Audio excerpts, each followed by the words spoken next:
All right. Good evening. This is Michael Barbaro, Chairman of the Board of Selectmen. Permit me to confirm that all members and persons anticipated on the agenda are present and can be heard by me. Members, when I call your name, please respond in the affirmative. Rick Ward. Here. Audrey Labrie. Here. Barbara Anderson. Here. Amy Salter. Here. And myself, Mr. Hickey. Here. Linda Daigle. I got you. Taylor Tower. Here. Al Gallant. Present. Any anticipated speakers on the agenda may announce themselves now or at the time they may speak. Mark Dorwart, Mellon Road, 245. I intend to speak at some point. Thank you. I see you, Mo. Thank you. Mr. Chair, I just have a public comment when the time comes. Okay, thank you. I also know somebody else wants to speak, but they're having trouble getting on the Zoom meeting at present. Okay, well, they can... David Watkins will want to speak. Okay, thank you. Good Frank evening. Fowler, I will probably speak. Thank you.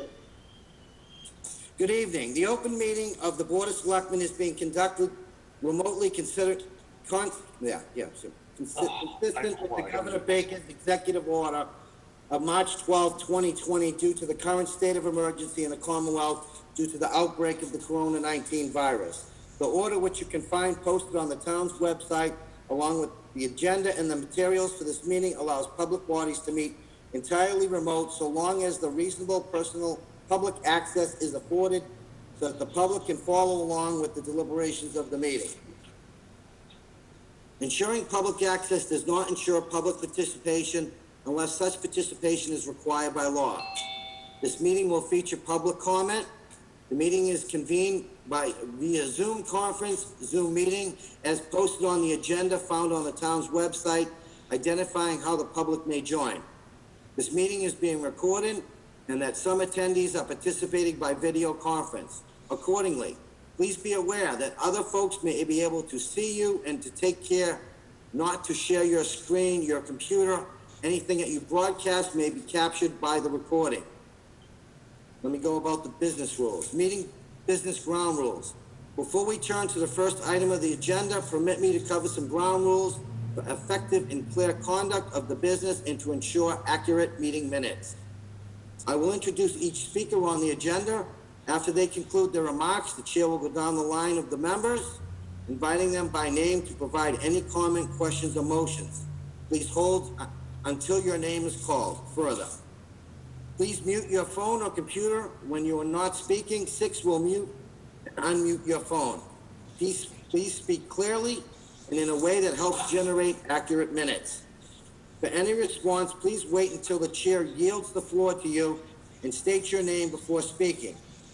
The chair will afford public comment as follows. The chair will first ask members of the public who wish to speak to identify their names and addresses. 3 minutes will be afforded to those commentators. For those of you participating on your phone, 9 notifies me you wish to speak and raise your hand, and 9 lowers your hand.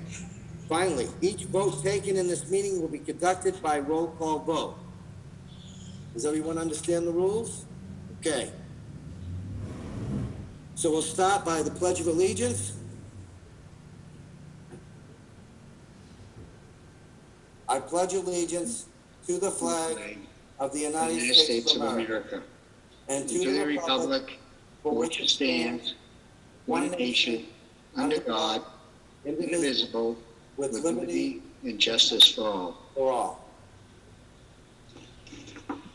All right, now we'll move on to selectmen's comments.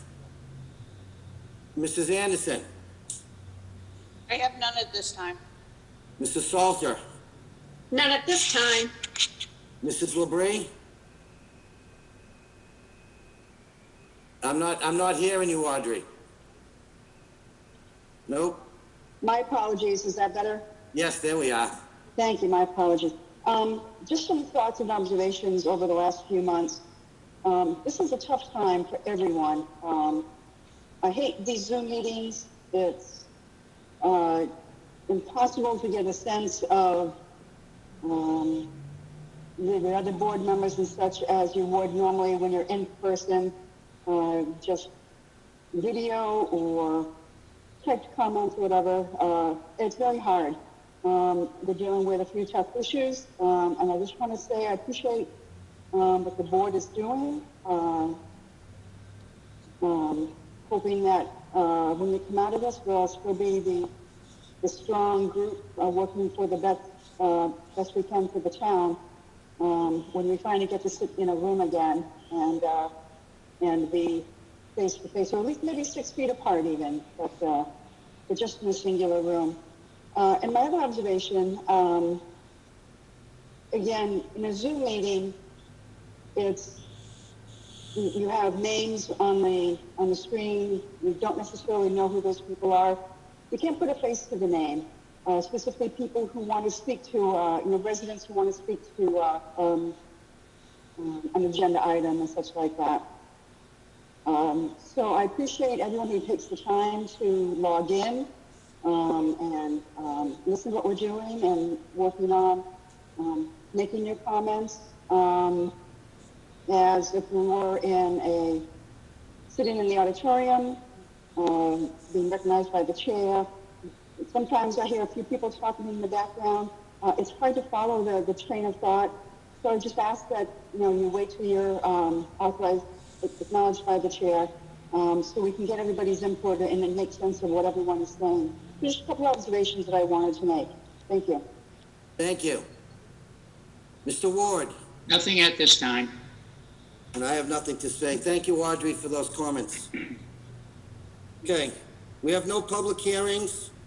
We have no appointment and resignations, no permit license application. Excuse me, Mr. Chair. Mrs. LeBrie. I think public comments and announcements. I don't know if you went. Oh, I'm sorry. Yeah, now I just want to go through no board, commissions, or departments. So now I'll open it up to public comment. Anything you want to speak about on the agenda, now would be the time. Mrs. Ward. Actually, it's not on the agenda. It's an announcement just to remind the voters in Winchendon that early voting starts this Saturday at noon at Town Hall. It's noon to 4 on Saturday, 8 to noon on Sunday. Monday is 8 to 6. Tuesday, Wednesday, and Thursday is 8 to 5. That's all at Town Hall on the second floor. On Tuesday, September 1st, we're back at the Senior Center, 7 a.m. to 8 p.m. Masks must be worn at all times. There's hand sanitizers, plexiglass dividers. Everything will be as safe as we can possibly make it. Also, there has been a new drop box installed on the pleasant side of Town Hall. That's for your ballot. So if you have a mail-in ballot, you can drop it right at the Town Hall. It's secure, it's attached, nobody can get into it. If you have not yet registered to vote, you have until this Saturday, the 22nd. Call the town clerk's office. She'll walk you through the procedure. Thank you. Thank you. Would anyone else like to speak at this time? Okay, so I'm going to move on to our agenda items. 8.1, discussion about possible options to repair, upgrade Mellon Road. So what I'm going to do is I'm going to read some information to the general public so they understand what's transpired and what is going on with it.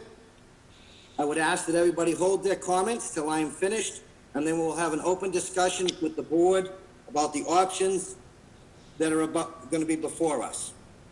So let me begin.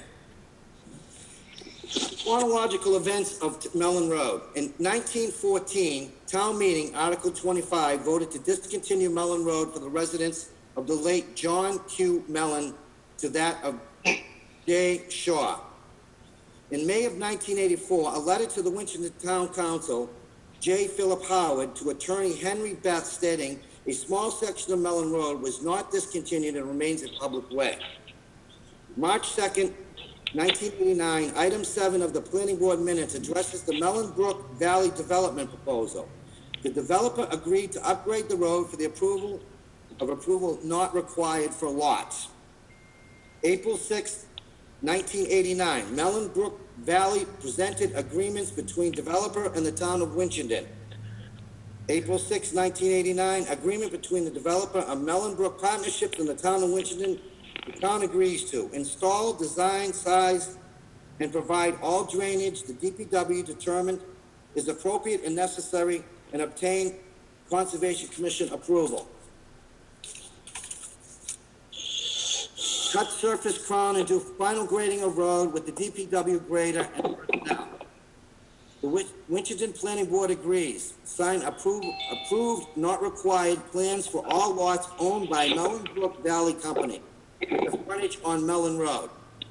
Provide road upgrades adhere to herein in compliance by Mellenbrook Valley Company, and provide each such lot satisfied at least the minimum frontage in the area required for R1 zone.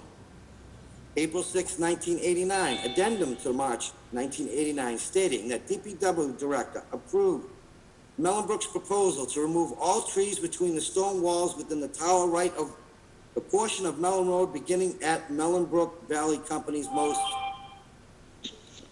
May 8, 1989, Article 16 of the 1989 annual town meeting voted to relieve the town of the obligation to maintain said portion of Old County Road and Mellon Road, and to deem said portions of Old County Road and Mellon Road a statutory way in which public access is retained. May 29, 1990, a letter from the DPW director to the town manager justifies the agreement signed between Mellenbrook and the town of Winchendon.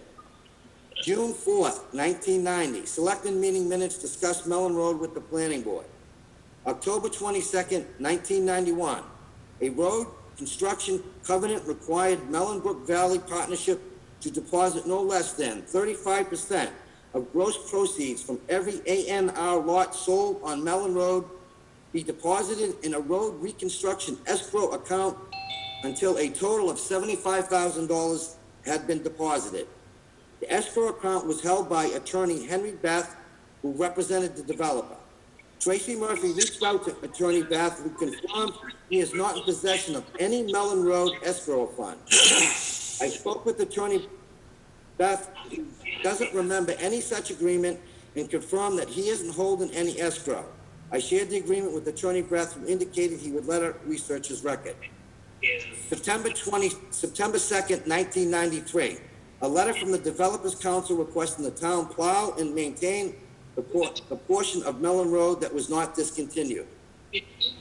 August 12th, 1998, an email from Mellon Road resident Bob Jelanis to Selectman Gould represented Mellon Road be included in a list of townwide road works that needs to be completed. October of 1998, agreement between developer Mellenbrook Partners, DPW director, and acting town manager. The town agreed to fine grade and compact gravel. A check was sent for $38,750 for the base coat of asphalt on the portion of Mellon Road. May 2008, Article 40 of May 2008 town meeting request the town vote to accept for the purpose of maintenance the certain portion of Mellon Road that has been previously discontinued in 1914 town meeting. Beginning with the third way under Article 25, town meeting voted to pass over that article. September 2008, letter from town clerk Aber to MJ Gallant responding to questions raised by Mrs. Gallant. In August 2008, letter to town council. We could not find the copy of that letter. September 11th, 2017, a request by Second Street property owner to maintain private unaccepted roads at the Board of Selectmen meetings. November 19th, 2018, a town plow truck sustained over $30,000 worth of damage plowing an unaccepted road. December 2018, the town manager sends a letter to property owners living on unaccepted portion of Mellon Road and Congress Drive, requesting the residents of each road work together to fill potholes in the road, reducing the risk of a town plow equipment being damaged by the conditions of the road. Early 2019, town manager contacted legal counsel regarding the appropriation process necessary to authorize the town to plow unaccepted roads. in just the past few minutes. The selectmen sponsored a warrant article requesting approval from town meeting. May 2019, the Board of Selectmen unanimously supported placing a warrant article on town meeting warrant. The selectmen sponsored the article and was approved by town meeting voters. That's it. That is to plow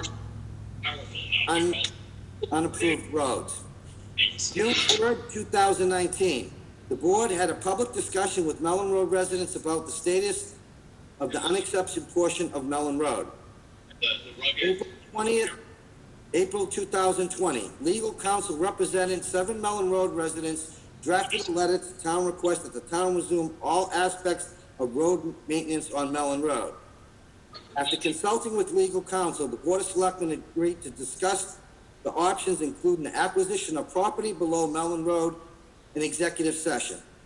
This evening, the Selectmen will be prepared to present and discuss options. These shortages, and that's simply unacceptable. David, tonight those flames are raised. So as we look at the options, here's some of the options we have to do. In your Dropbox, there's a section. Can I clarify something? Hello? Mr. Barbaro? What? I need to correct the mistake you made on the 1989 supposed discontinuance of Mellon Road. It uses Mellon Road as a point of reference, a geographical reference point up to Mellon Road. It's discussing the discontinuance of Raymond Road up to Mellon Road, and as far as I know, up to does not mean through, out, and beyond. And that's how our lawyers have read it, and that's how any teacher in school read it. So I just wanted to clarify for the record for the citizens to understand that that was misstated. Thank you. I tend to disagree, but that's okay. All right. You disagree about what up to means? No. I'm saying what I'm reading is what the statement I have. Are you actually reading from the 89 discontinuance that you're referencing, or are you reading from something else? I'm going through the chronological events. So I'm sorry, I can't hear you. Are you are you gonna let me right? But may I ask that you actually read from the document itself that you're referencing before you reference it? I don't have the document in front of me, sir. Well, I'll tell you, it says up to. It doesn't say including. Okay. It's not even discussing Mellon Road. Mellon Road is just a descriptor in that piece of information. And I don't think citizens need to be railroaded on this issue. Okay, so I'm not railroading the residents on this issue. In 1914... If you're going to mention the paper, I think you should state what's in it. Excuse me. I'm speaking. Thank you. In 1914, the road was discontinued as a public way. That is the main... Then it was built again. A&R. But only part of it was accepted. Okay, so let me move on. Listed on the next page are the cost of 3 options on Mellon Road. All options identified would need town meeting approval to expand town funds on unaccepted roads. Patching potholes would be a temporary repair that will require future patching as needed. The repair options does not allow Mellon Road to become eligible for Chapter 90 funding. If the road was reclaimed, the road grindings would remain and would be graded into the gravel to stabilize the road base. The road would remain a dirt road to be built to town dirt road standards in meters and bounds and determined in the voters' approval warrant article accepting the road. It would become eligible for Chapter 90 funding. This would need to be graded 3 to 4 times a year. Additional materials would be needed every few years. Reclaiming and paving Mellon Road, along with surveying and the legal work, will bring the road to town standards. Voter approval would make the section of Mellon Road a town road eligible for Chapter 90 funds. May I ask a question? Yes, you may. Why would the town need to reclaim a road? I have from town documents here. I asked the question, I did a legal request of documents. Who do you think Mellon Road belongs to? The answer says that the Mellon Road belongs to the properties abutting the road own the property. I then asked to please provide supporting land records and any supporting documents. This is a legal request of documents, and I was not given any supporting documents of that nature. And there is no document that I've been able to find that shows that we own the road. And your proposal is based that you need to reclaim the road. It's based on the citizens abutting the road, owning the road, and there is no evidence to that effect. But we have in a letter to Keith Hickey from Tracy Murphy that states the original developer had no rights to the land that constitute Mellon Road, and he had and had no right to consider it as their property. If the developer that sold us the land had no rights to the road and could not consider it as their property, according to Tracy Murphy, who works for you in the planning board, why would you think that we magically now have rights to the road? When we have, I also have another letter where the clerk says it is certain that it has always been considered a town way. It says so on our deeds. It's a public way. But this whole point you're raising is based on that we own the road, that it's private, and there's no supporting literature. In fact, the literature, when I asked for supporting documents, the literature that the town gave me states quite the opposite. I gave you a legal chance to provide supporting land records and any supporting documents to answer that question, and you gave me documents that do not support the town's position, that actually support that we don't own the road, and I don't understand why this would even be an issue. The town owns the road, clearly, based on the documents the town gave me. Mr. Town Manager. With all due respect, we're here to talk to the select board. I'm trying to get clarification on what you received, sir. I already asked the town manager in writing, and he gave it to me, and he gave me these documents that don't support that position. That was a legal request of information. That's what I got. Okay, hang on a minute. Mr. Town Manager. Thank you, Mr. Chair. I'm going to ask Tracy Murphy just to weigh in on the information that Mr. Golart is suggesting. And let her explain what she said and why, if we could, please. I did quote directly from her letter. Thank you. Mr. Duarte, please hang on a minute. Sure. Mrs. Murphy, Yes, can you help us with this little? I don't have the letter in front of me, Mark. If you could I need to have reference of what I wrote it in response to. Okay, I could read the letter to you. I don't have what it was sent in response. I was just given the letter itself. It says, Keith, just a couple of quick comments regarding Mellon Road attorney's statement last night and letter. And let me interject here on the quote to what you're responding. I gather is you're responding to the first attorney we had at the first meeting the Mellon Road All right. brought. And that attorney had said that the A&R status was not done above board and correctly when our lots for A&R. Mm-hmm. I tend to agree with your position that they were done properly. And this letter that I'm quoting from is you stating that our original attorney was wrong to question that our roads were A&R'd properly. Each lot was A&R'd individually and considered on an individual basis. Mm-hmm. And I can read this for you if you'd like. I actually, Mark, it's coming back to me, and I believe my response was into your attorney's assertion that the original division into lots should have been a subdivision.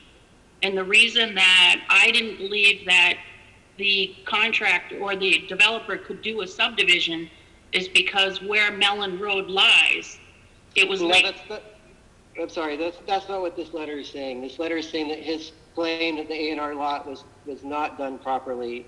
You're saying that in the letter that it was done properly. I can quote from it if you want. Please do. I don't have it.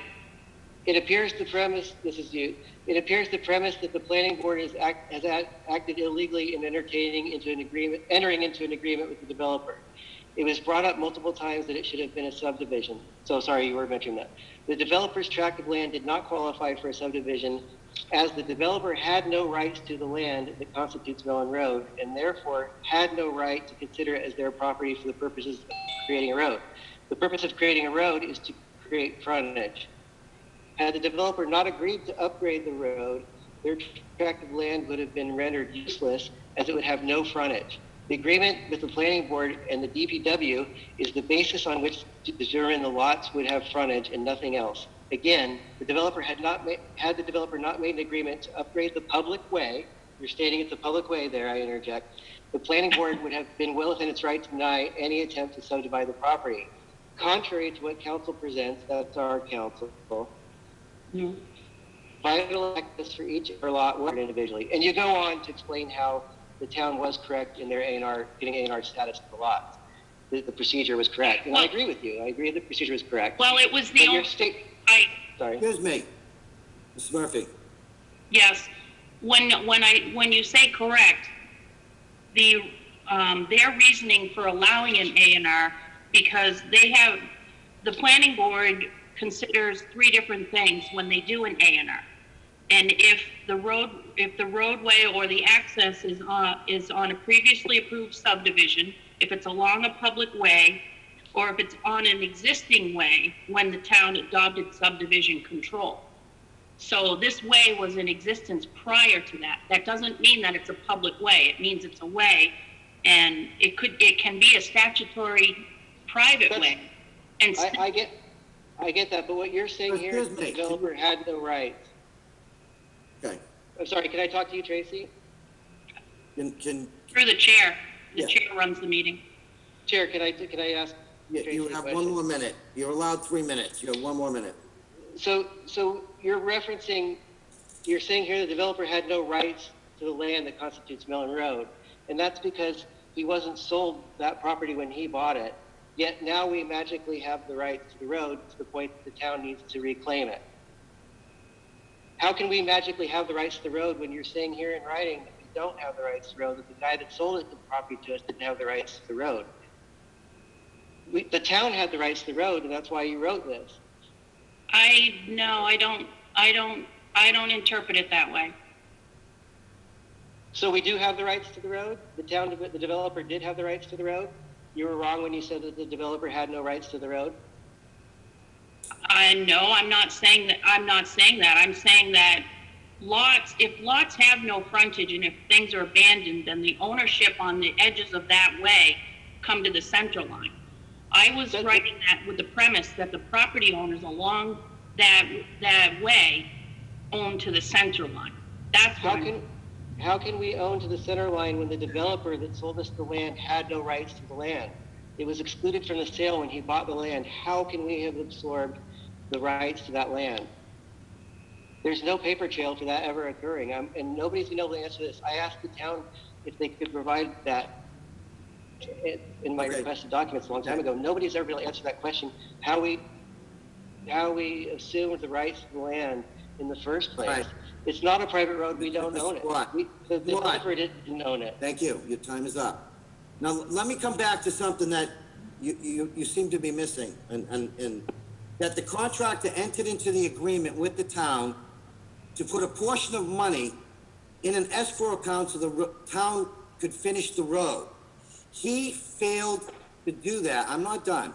He failed to do that. So no money was ever put into account to finish the road.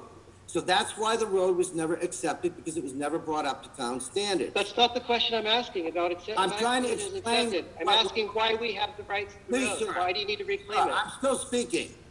You're not answering the question. I'm explaining what the process here is and what has transpired. Okay? Thank you. So the contractor was supposed to put up to $75,000 into an account for the town to finish the road. When the contractor failed to do that, the town took no action to finish the road. Hence where we are today, and when 2008, when it came before the town, it was partly passed over, okay? It was passed over. Now, I'm trying to... I understand that. Okay, It was, let me. you haven't answered the question. How is it a private road? When did it become a private road? When did we assume ownership of it? Sir, it was discontinued as a public road in 1914. With all due respect, please answer the question. I just told you it. You didn't answer my question. I'm asking you, when did it become a private road? I'm not talking about it being discontinued. When did it become a private road? When did we magically assume the rights to the road? You always had the right to. Yeah, I understand it was discontinued. It was discontinued in 1914, but then the road was built years later. It doesn't matter what happened then. It was A&R'd after that. It was built after that. Sir, the contractor, and every house on that, and the The state. contractor didn't own the road. Why do we And own the the state of road? Massachusetts owns half of it. Every lot on that section of road, on the left-hand side, I believe, I'm not sure off the top of my head, owns I up asked to the the center DCR, and line. they say they don't own it. Mass Fish and Game owns the other half of the road. Now, can I continue with my They comment? deny that. Well, that's between them and us. So let me continue with the conversation, please. It's actually between me and them, because they gave it to me in writing. Okay, well, I'm not gonna argue with you on this. I'm trying to move on. Okay, But you won't answer the question. How did it become private? it never was accepted, so it's a private road. That doesn't mean we own it. It means you own it. No, it doesn't. I'm not gonna argue The with you on. developer never I'm not owned gonna the argue land. with Look you. at the land record. Sir, I am not gonna argue with you on this point all night, okay? Well, hopefully this will go into the minutes It's and fine. not get erased like some things do. So, everything goes in the minutes, sir. So let me move on. Things you have told me in minutes have not gone in the minutes. I'd like to speak. Patching the road is $4,200. That is the most inexpensive way to bring this, to at least bring the road up to be plowable. Reclaiming the road is $36,000. That would bring it to a dirt road by digging it up and laying down the material. Surveying them in meters and bounds is $40,000. Legal services is anywhere from $5,000 to $10,000. And reclaiming, paving the road is $36,165, $203,870 to have the road totally rebuilt to town standards. And again, it's $40,000 to survey and meter in the bounds, and the legal services anywhere from $5,000 to $10,000. If the board is interested in proposing the reclaim overlay of Mellon Drive, a betterment assessment could be considered. Attached to the memo are 2 spreadsheets assigning costs for each lot that has frontage on the unaccepted portion of Mellon Road.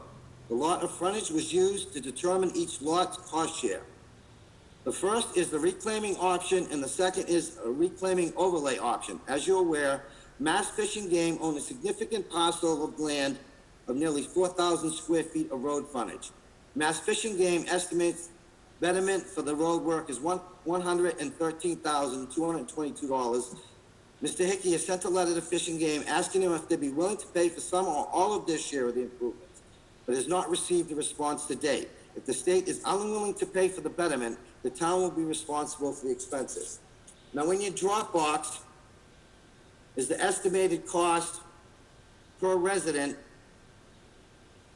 for the upgrade and pavement of $289,243.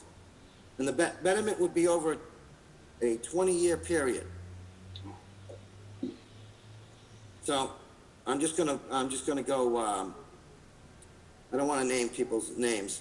I'll just go down it. But there is, can we put that information up on the screen, Mr. Town Manager? Yes, 1 second, please. Thank you.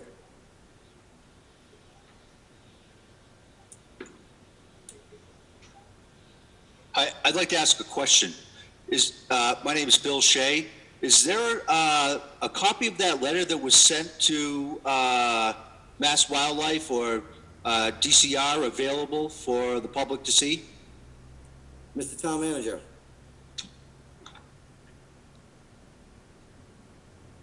Mr. Town Manager? Can you hear me? Yes, I'm sorry, yes, there is a copy of the letter, we'd be happy to share. Okay, thank you. So as you can see, And when was that sent?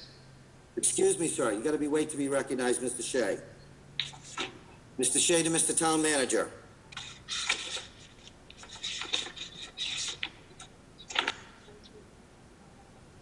The letter is dated July 17th. So it went out a month ago, and no reply from the state. And are you expecting a reply? I asked for a reply. Okay, thank you. You're welcome. Okay, as you can see over time, based on lot size, what it would cost per lot, and that would be a betterment that would be set up, and it would be over a 10 to 20-year period. We have any questions on that particular thing before I bring up the next one? I do. Is that a one-time fee or? That is a one-time fee. And if the state does not pick up the cost, the town would be on the hook for $113,221.85. Okay? Now, Mr. Chair, Mrs. LeBrie, just to clarify, the spreadsheet that's on the screen, this would be for regrinding the road and reclaiming it to the dirt road standards. Is that correct? no, this would be to bring it to Chapter 90 Town Accepted Road. So Because I haven't- then it would be, Yeah. it would bring the road up to town standard to be accepted, and then from there on, any maintenance would be covered under the Chapter 90 funds. Correct. Excuse me, Mr. Chair, though, but this would be a dirt road. No, this would be a, No, Mr. Hickey is nodding his head. Yes, this slide is the estimated cost per lot to bring it up to dirt road standards that would be eligible for Chapter 90 at that point. Thank you. This is upgrade to pavement. No, that okay, is incorrect. okay, thank you, sorry. So it's not pavement. Not pavement. Correct. Mr. Chair, Who would own the road at this point? Mr. Hickey, so there's two different spreadsheets here. The first spreadsheet is in the amount of $86,000, which is the project cost to grind the existing road asphalt and then have this road remain a dirt road moving forward. The following slide for $289,000 would actually put a 4-inch coat of asphalt on the roadway to have that be a paved road. thank you. Can I ask a question? Sure, Mr. Watt. Do you consider this unequal treatment of citizens when you're using town money to pay one of the landowners' bills and not the others? I consider this an opportunity to try to resolve a long-term problem that we can present to the town. So we're laying out the options to try to resolve the issue. And believe me, the board empathizes with the residents of Mellon Road that the situation that they're in is not based on the town's error, and I'm going to come back to it. It's based on the contractor that did the lot did not put the money in escrow for the town to finish the road. I actually read in some minutes tonight where you said in the minutes that it was town error in the past. I said it was town error. You did. I could find it and get it to you after the meeting if you like, or you can just look at the minutes for, it was either April 22nd, 2019 or June 3rd, 2019. I don't have it highlighted, so I'm sorry I can't reference it that quickly right now. But you did state that, I'm paraphrasing, that it was a town error. And the chair at the time, Audrey, referred to it as a town error and excused your responsibility of it because the current town doesn't have anything to do with the past town, and it led to a discussion. It's in the minutes. Well, thank you. I will look. And also, I'd like to ask, what's the criteria to decide who you will pay the bill for? Like, how did you decide you're not going to pay the bill for Mark Norworth, but you're going to pay the bill for the DCR? How did that decision weigh out in that executive session? What were the criteria to decide we'll pay this landowner's bill, but we're not going to pay this landowner's bill? How did you arrive at that decision? Was it a weighted scale? What factors were involved in deciding that? Mr. Chair. Ms. LeBrie. Thank you. Mark, there was no weighted scale. We did not have the list of property owners. We didn't go through and say, hey, I like this guy, let's cover his bill. I don't like this guy, let's not cover his bill. That did not happen in any way, shape, or form. But you did decide to pay the DCR's bill. Excuse me, Mr. Dorwart. I have the floor. Thank you. We haven't decided to cover anything. any decision on whatever, if anything comes forward, will be made by the town meeting. So we have not decided to do this. We have talked about this at length, realized that it's not an ideal situation. Speaking for myself, yes, I believe the town has some culpability in this. For however, whatever issue or point of dissension you'd like to make, I wasn't here, I wasn't involved with it, but yes, I believe personally the town has some, a bite of this, absolutely. So the proposals that we're discussing this evening recognizes that, and the fact that we would be looking on any of these three options and asking the town as a whole to invest. Can So I we ask why? recognize that. Excuse me one second, please. Just another moment, please, Mark. So it's not ideal, 100%. And you can ask me a question about what happened in 1984 or whatever the year was. I can't answer that right this second. We're here this evening just trying to move forward, trying to get something going so we can get this resolved for everybody. I also am trying to move forward, and I still can't get past the fact that there's no proof that we own the road to begin with, that the town doesn't own the road, and I don't know why the town would have to spend money to reclaim a road it already owns. But to get back to the point I asked you about originally, you're saying that you didn't make a decision that you were going to pay some of the citizens or landowners' bills, but you were going to pay others. Why is the DCR and the Massachusetts Department of Fish and Game in red? May I ask that? And why did Mr. Barbaro say that you were prepared to pay that if they didn't pay? And why do you think they're not going to pay? Mr. Chair. Yeah, Mrs. LeBrie. Thank you. Through the chair. Mark, again, nothing was decided. Nothing has been decided as to what will be paid, what will not be paid.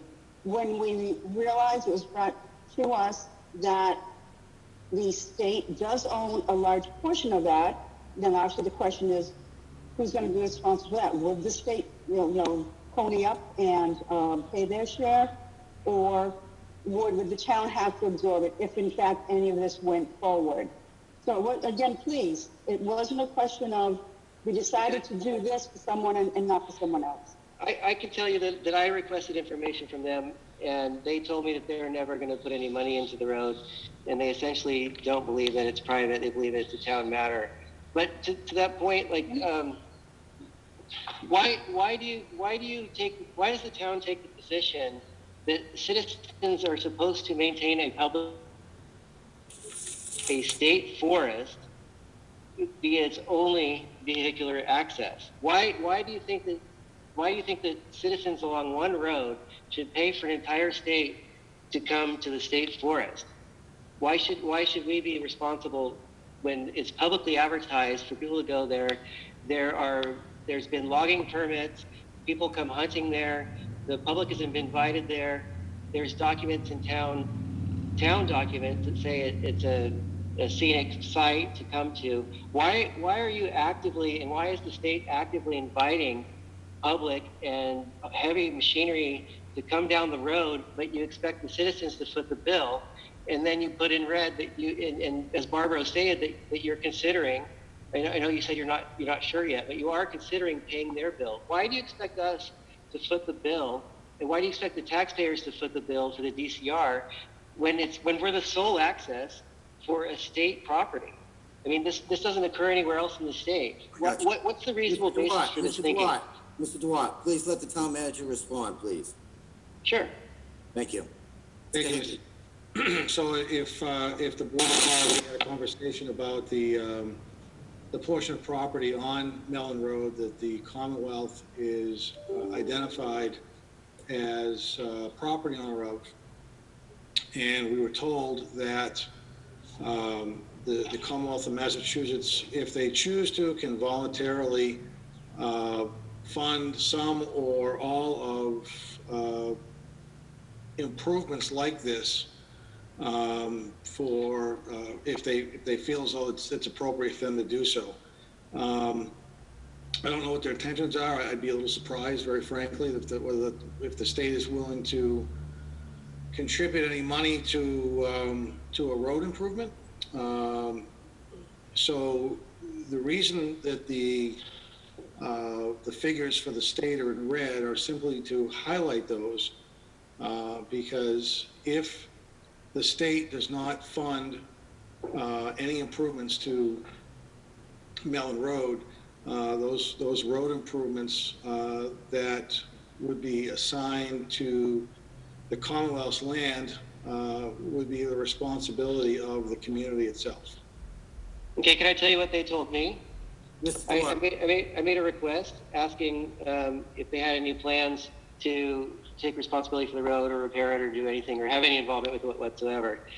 And the answer was, regarding your second request, Mellon Road is not under the care, custody, or control of DCR, and therefore the department is not in possession of any plans regarding its repair.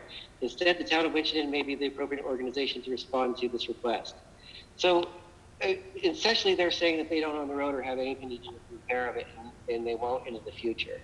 And I talked to them personally and verbally, and I know that you mentioned a lot of stuff verbally, like you said that your verbal conversation with the lawyers was their verbal opinion stated to you personally was the reason that you think that we own the road, but you've yet to substantiate. So I'm going to tell you my verbal conversation with them is that they don't believe that the road is private. okay, so we can agree to disagree on that. But we're talking about law, and we're talking about people's lives. And you could say where you disagree about the color of the sky. You could say that your lawyers say it's purple. You can say that you disagree with me that the sky is blue. You think it's purple. But the fact remains, the sky is blue. And you can say all these things every time we come to a meeting, but you have yet to substantiate it. And we're supposed to lay down and foot the bill. And now you're asking the citizens of the town to foot the bill, when you could have just fixed the road for much less than you've spent on it already. Talking about it. Mr. Hickey? Thanks, Mr. Chair. Again, unfortunately, this goes back to a period of time where the developer didn't find. Oh my goodness. Mr. Dort, can I please finish? Please? You okay with that? And I'm fine with that, but it's. So the town, unfortunately, we found that Mellon Road and other unaccepted roads has had winter maintenance along with patching and things of that nature done for as long as those roads have been developed and residents living on them. And we found that a community in Massachusetts does not have the authority to expend public money on unaccepted roads. So when we found that out, it was brought to the Board of Selectmen.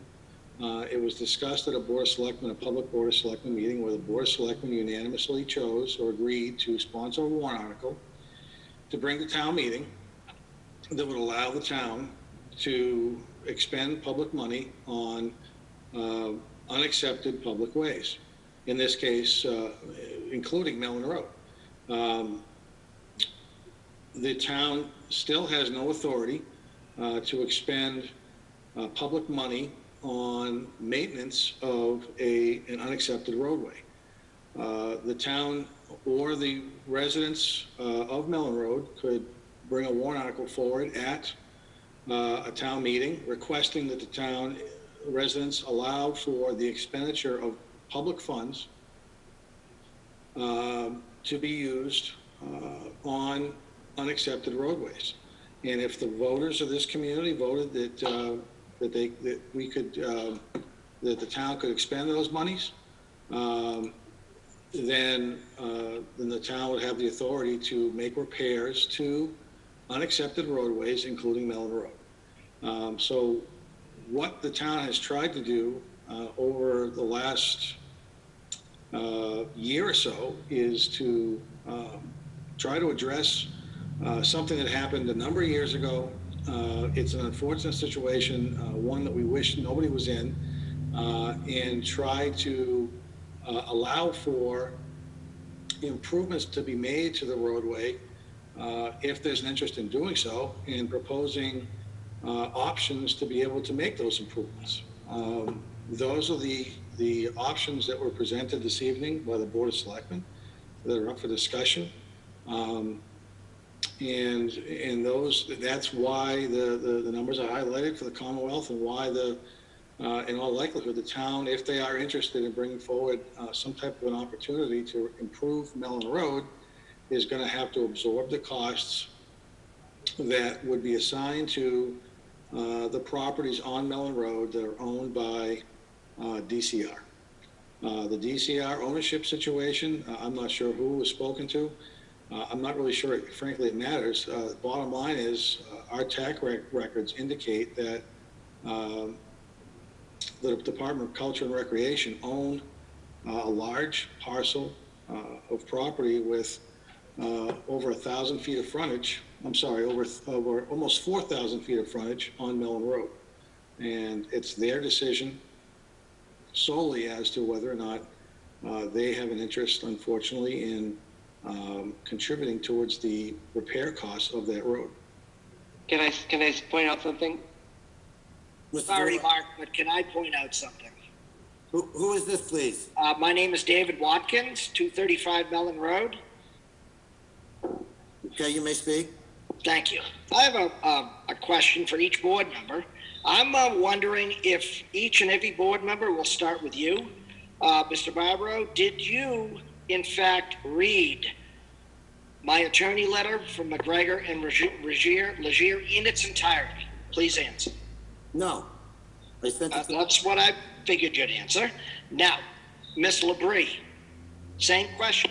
Did you read that attorney's letter in its entirety? Labrie, you're not on. Yes, I read it. In its entirety? Yes. Can I quote it to you? No, I'm sorry, I can't, but I did look at it when I got it. When you got it from front to back, Yes. with all the attachments? I can't say for sure. I minutely looked at the attachments. I don't recall, to be very honest with you. So would you say you breezed through it? This is a very important document, ma'am. Perhaps the attachments, yes. This is a very, very important document to this situation, and I think you're all taking that lightly. Mr. Ward, please. Yes, I did. Did you read that? Yes, I did. Brager and Alicia, don't raise your voice to me, sir. I'm I said asking yes, you I a did. question. You read it from front to back. You looked at all of the attachments. Yes, I have it in my stack. I have a huge pile right here. Okay, and so if I wanted you to quote from that, you could. No, I can't quote from that, but I probably could dig into the files and find it. Now, what I would say is, since this is such an important issue, I'm going to say that again, such an important issue, don't you think the Board of Selectmen members should read that letter more than once? I would say 5 times would be about the minimum amount, which is most unbelievable to me. Now, let's move on. I'm sorry about the names, but is Amy Salter, is that the name? Is Amy available? Yes, Hi. right here. Hi. My question to you is, did you indeed read the attorney letter from McGregor and Alicia? Yes, I looked it over. I didn't see the attachments, but we have legal counsel to interpret. Well, no, that's not what I'm asking. Letters. I have legal counsel too, ma'am. Can you just tell me? I have legal counsel too, ma'am. Excuse me, sir. You want to let her Yes. respond? Thank you. Sure. No, I'm wondering where we're going with this. We got to get. I'm going somewhere. Please let me go. Keep going.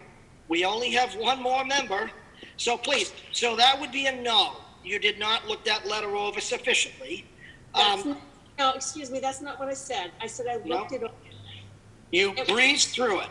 It was. I looked over what I needed to see. Okay. So you paraphrased the letter. So you don't think what we sent you? You said you didn't see the attachments. Now the attachments are, excuse me, ma'am, but one of the most important things that letter contains. So I'm just blown away that the town can come to these determinations about Mellon Road and never read an attorney's letter. This is amazing to me. Town council, I have my own council. Now, I'm sorry. Thank you very much. Barbara Anderson, please. Barbara, Yes. Yes, I have read it. As a matter of fact, I have it in front of me now. Could I quote from it? No, but I got to look things up, and I have to read it, I find, a couple times because there's a lot of information in there. There is a lot of information. Thank you, Barbara. Now, my question is, so having said all that, my attorneys have brought up each and every point to the town of Winchendon. Nobody has read that properly. Apparently, town council may have breezed through it as well, but I would like to know right now, who's liable for this road? Who is liable if someone gets hurt on this road? Liability lies within the town. It does not lie within these individual homeowners. I would like that clarified to me. Mr. Hickey. Thank you, Mr. Chair. I have to defer to some degree to legal counsel. However, with that being said, I have been assured by legal counsel that if, for example, an emergency vehicle was unable to respond to a call as quickly as they normally would because of the condition of Mellon Road, the town of Winchester would not be responsible or liable for the condition of an unaccepted road. So I can provide that clarification for you. However, I can't speak, any more to that specific question than that at this point. Thank you.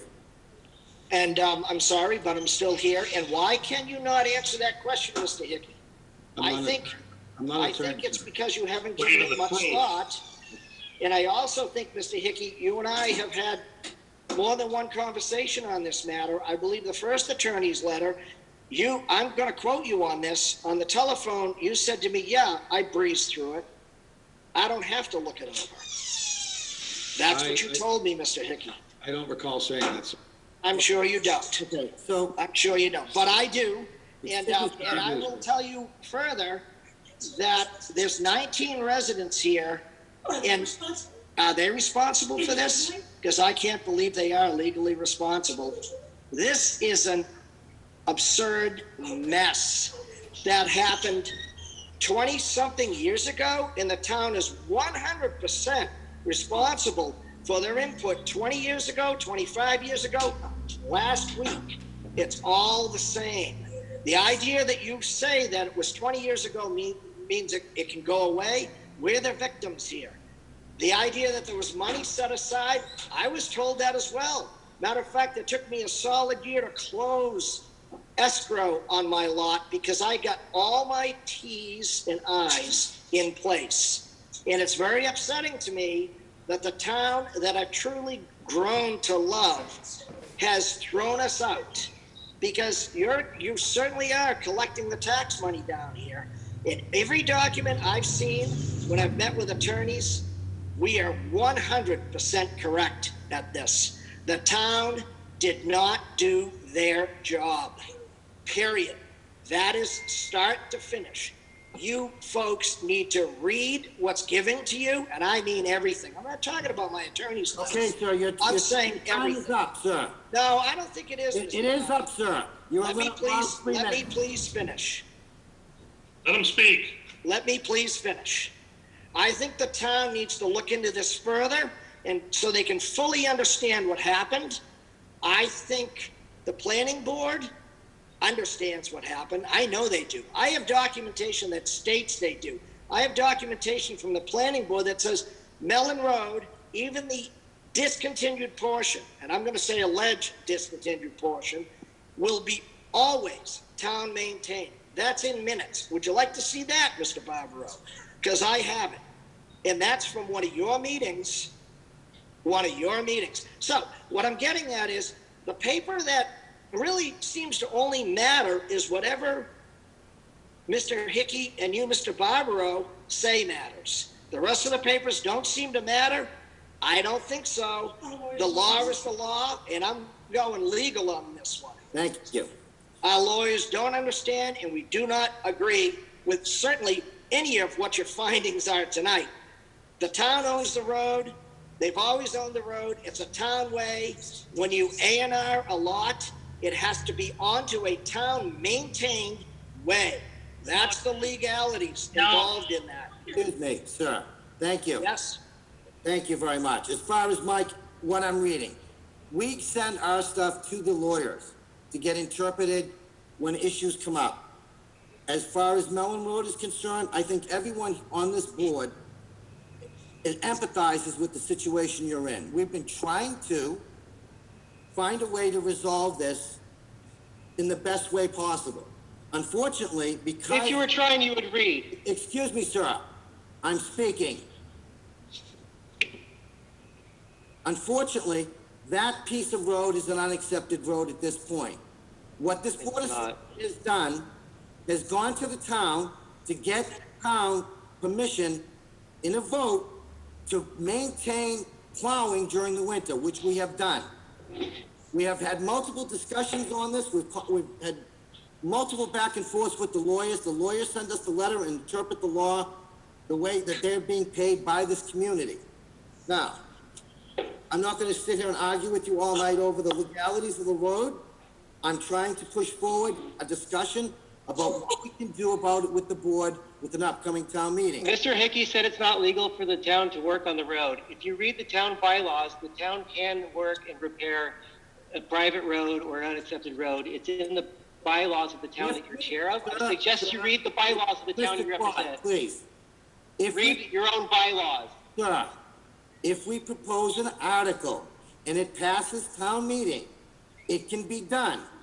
This is what we're trying to discuss this evening. So let us move forward with this part of the discussion. I'd like to be recognized. Who's this, please? This is Frank Fowler, 435 Mellon Road. Mr. Hickey, can you pull down the, what we have on the screen so I can see who's there? I'm sorry, I don't believe my camera's working, and I apologize for that. I'm not that computer savvy. Like I said, Frank Fowler, 435 Mellon Road. Mr. Barbaro, you stated that the developer was supposed to put $75,000 into an escrow account for the final pavement of the road, and the town has no liability or responsibility for that. Well, I just don't know how you come up with that, because aren't towns supposed to have bonds issued so that this exact issue doesn't happen? Where was the town? Why didn't the town hold the developer responsible? How come you're not going after him for the $75,000? What happened to the bond? What happened to as the lots are being sold, the money going into account? What happened? How can you possibly think that it's our responsibility now, the citizens, it's our fault that that money didn't get put into an account? That's absurd. Absolutely absurd. And another thing, any possible discontinuance was nullified by the town once they issued A&R lots. Done. Canceled, because it's illegal to issue A&R lots on a discontinued road. You can't do that. The reason that the DCR and Fish and Game you're probably not even going to get a response from them, because they think this whole thing is a joke, and they can't believe it. And I'd like to address all of you select boards, our friends, neighbors, constituents, fellow taxpayers. We're going to sit by and allow this sham to happen? I'm appalled. You should hold your head low. All of you, I just can't believe that this is happening. Amy, where are you? Do you think that this is correct? And another thing about your town lawyer. The town lawyer's job is to represent its client without bias.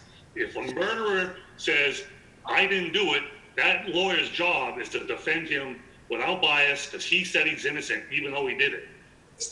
Well, of course, your town council is gonna go with what Mr. Hickey says, because he doesn't like the outcome.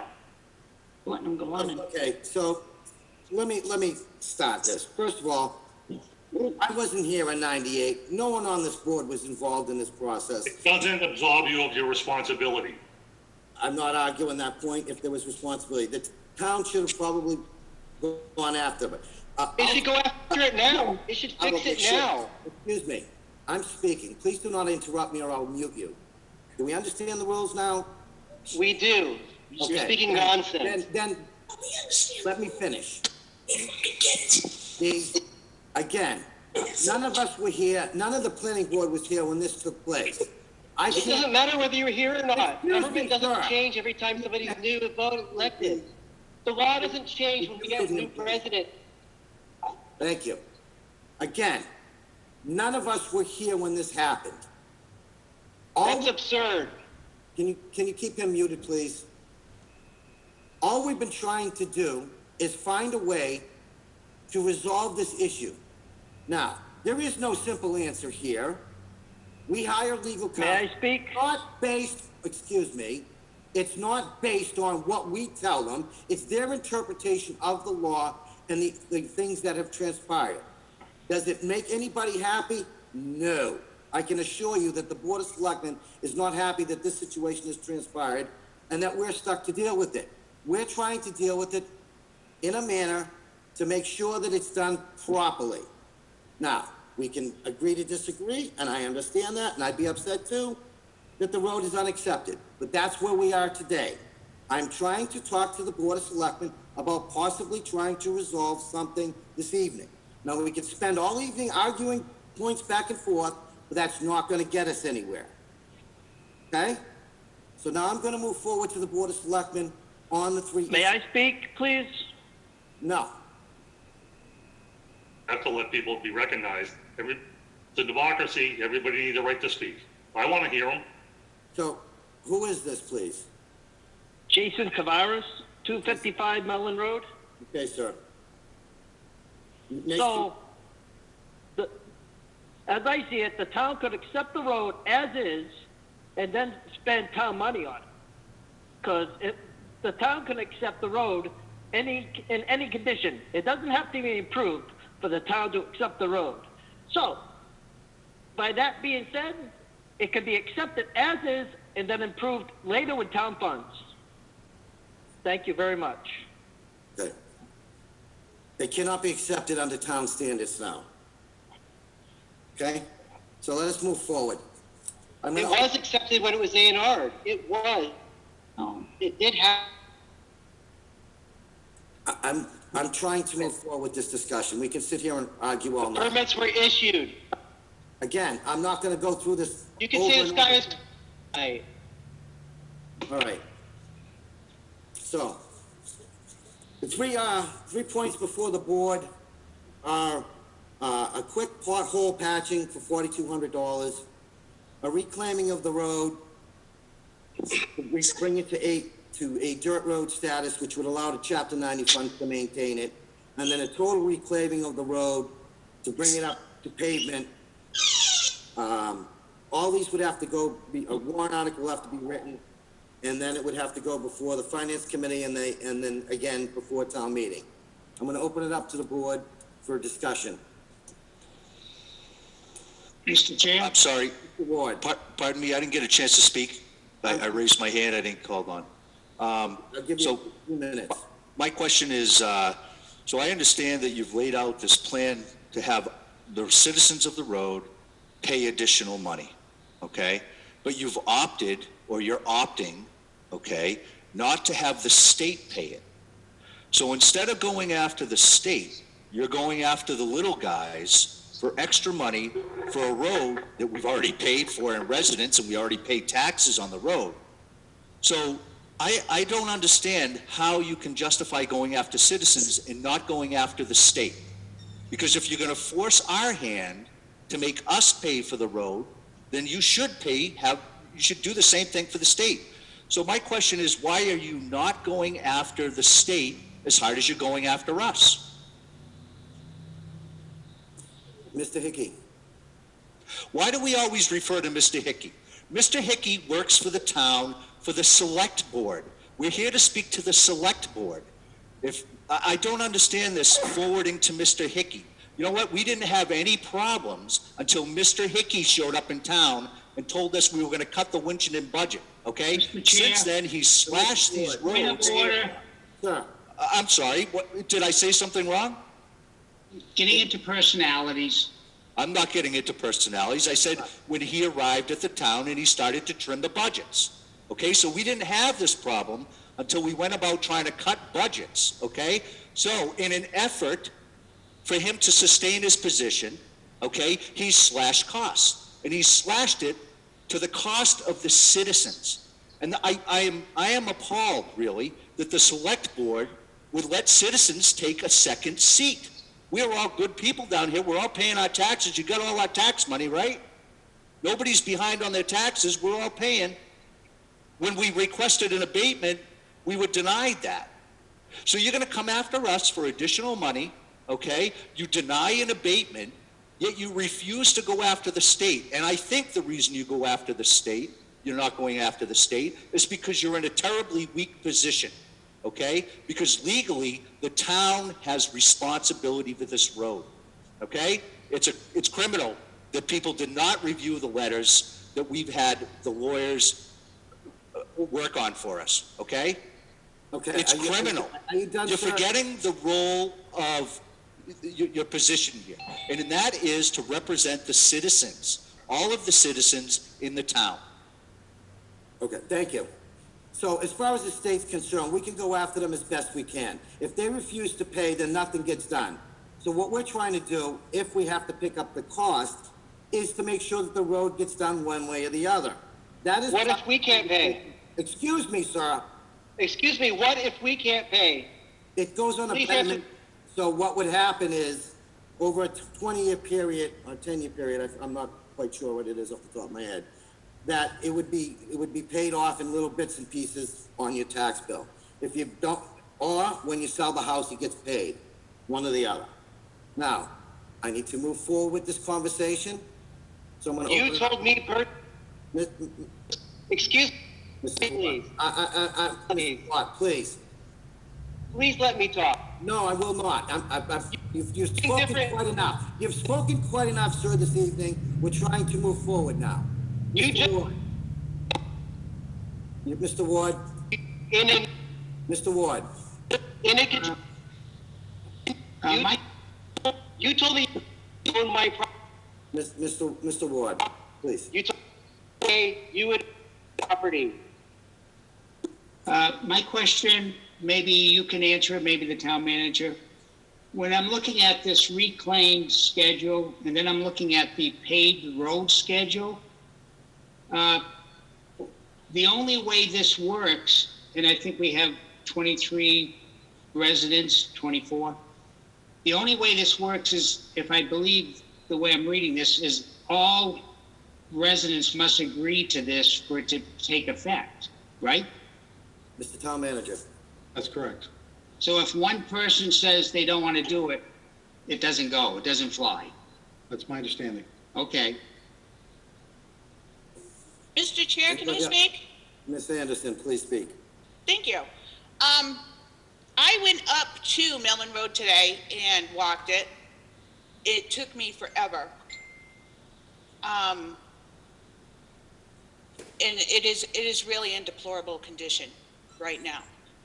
So knowing that it's summertime and bad weather is coming around the corner, I'm very concerned as to whether or not an ambulance or a fire truck can get up that road in a reasonable period of time, and I'm thinking, no, it can't. So I think while we are discussing the legalities of this unaccepted road versus a private road versus an accepted road and where this particular road lies, I need to get those potholes filled. And I believe that would be the least amount of work, and at least we would know that these people are covered for this winter. Because as it stands right now, I don't think I can sleep at night with the road the way it is. Thank you. I appreciate your input. Thank you very much, Barbara. Amy? Yeah, I'm with Barbara. I mean, I've driven down that road. Something needs to be done, obviously done immediately. But I mean, ultimately, it's going to be the voters that decide. We're just going to put the options out there. Maybe we want to put more than one option on the warrant and see what the voters vote for. You know, it's not just us. But I agree with Barbara. Something needs to be done right away about those potholes. Okay. I'm assuming that's something that maybe we can ask Mr. Gallant that the town can do immediately. Mr. Gallant, are you still on, sir? Can I speak to Amy? I'm here. Go ahead, Mr. Gallant. That's all up to you. You, work for you. You tell me to go do it and I'll go do it. Okay. Mrs. LeBrie? I agree, it's an issue. It's never not been an issue. Despite of what people may think of what we do when we get together. Even if we do agree to look at the patching potholes option, it couldn't be done until town meeting, which I know is tentatively scheduled. It was scheduled for end of September, sometime in September. 28th. So okay, thank you. May I speak to Amy? Excuse me, we're in the middle of a conversation, sir. Please. One second, please, Mark. Let me finish. The point about the the other two options that we considered, reclaiming and grinding it, and then the reclaim to pave, either of which, as we're looking at tonight, would be betterment. If, as we just clarified, if one resident does not agree with that, then it's a moot point. So that's kind of telling me at this point, I know the residents are very frustrated and we've been around and around, and we'll probably do a few more do-si-dos. So it may be just for tonight, patching the potholes is the only option we have to bring forward at this time. Thank you. Okay. So the sense of the board seems to be, if I'm hearing correctly, is to put an article forward to spend $4,200 at town meeting to patch the potholes on Mellon Road. Am I assuming that correctly? So I'll vote. Mr. Chair, I would also like to see on the warrant, taking it further to see if we want to make it at least a dirt road. Put that option on the warrant as well, as in addition to the potholes. And I just want to say that for me personally, I've been done real estate closings. I worked for an attorney. I've never seen a betterment for a road. I kind of think it's almost not fair to put a betterment out there. I would like to see on the warrant that, somehow, the town would pay to make it a dirt road. I don't think it's fair to put a betterment out there. That's just mine. And the state's not going to pay us. Okay. If we're changing, go ahead, may I say Excuse me, something? let us finish the conversation first, okay? Sure. Move forward. So Amy, would you like to make that as a motion or something? Yeah, sure. So I'd like to make a motion that we include two articles on the warrant. One is to have the potholes fixed on Mellon Road. And the second would be to bring Mellon Road up to a dirt road without a betterment. You don't do this for every road in the town. Why are we? Can I get a second, please? And those are warrant articles. Right. Can I get a second on this, please? Mr. Barbaro, can I second for discussion? You may. Thank you, I'll do that. I think I would need to question, when we're talking about making it a dirt road, does that mean with town acceptance at the same time? Don't we have to have town acceptance to make it a dirt road? Mr. Gallant. I don't know.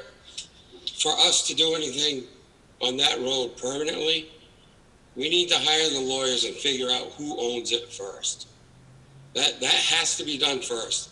Because if nobody knows who legally owns it, we really can't do anything. That's number one.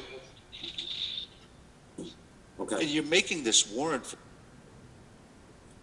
So, Barbara, does that answer? Can I make a point? Barbara, does that answer your question? Gee, I don't know. Can we have those two warrants articles then? Mr. Chair, Mr. Ward? just a question for clarification. I'd feel a lot better if we could have two motions. First, let's deal with an article for the potholes. And then if we want to do the second one, let's vote on that also. But let's do one at a time. Trying to put two in because I'm not totally sold on both of them together. Okay, no, I was gonna have her make two separate motions. Okay, that's So, fine. in the, Barbara, addressing your, concerns, in the reclaiming of the road, turn it into a dirt road, it puts in $40,000 for surveyor, and then $5,000 to $10,000 for legal services, which would make this all happen. So it would be a accepted road. It would reclaim it, and then they'd have to come back in the spring to be an accepted dirt road. This would allow us to fix it, and then in the spring, bring another article forward to make it a town-accepted dirt road. Which was option number 2 that you presented to us, Michael, is that correct? Well, anything that we do has to go through, town meeting first to get done, and then we'd have to bring another article up to get it accepted. So once we get the road fixed, then we bring another article back up in the spring, or actually if we get to have another town meeting in the fall, then we could then propose the article to bring it forward as an accepted dirt road at that time. So it would take 2 cycles of a town meeting to get the road accepted as a dirt road. Can I be recognized? Let us finish the discussion, please. Before we vote, please. Yeah, that's what I'm trying to get to, sir. All right, so Amy, if you make your first motion to bring a warrant article to patch the potholes for $4,200, would that be acceptable to you? Yes, I'd make that motion. Okay, can I get a second on that particular motion, please? Second. Okay. Any further discussion on this particular one? Yes. No, it's between the board, sir, please. Okay, not seeing any between the board, so roll call vote. Mrs. Anderson? Aye. Mr. Salter? Aye. Mrs. LeBrie? Aye. Mr. Ward? Aye. And the chair votes aye on that also. Thank you. So, Mr. Hickey, would you make sure a warrant article is drafted addressing what we've just voted on, sir? Yes, sir. Thank you. Thank Now, you. May I speak? On the second article, Amy. Yes. Reclaim the road to a dirt road status so we could use Chapter 90 funds in the future. For a total of, for actually reclaiming the road, it's $36,164. For survey, meets, and bounds, it's $40,000.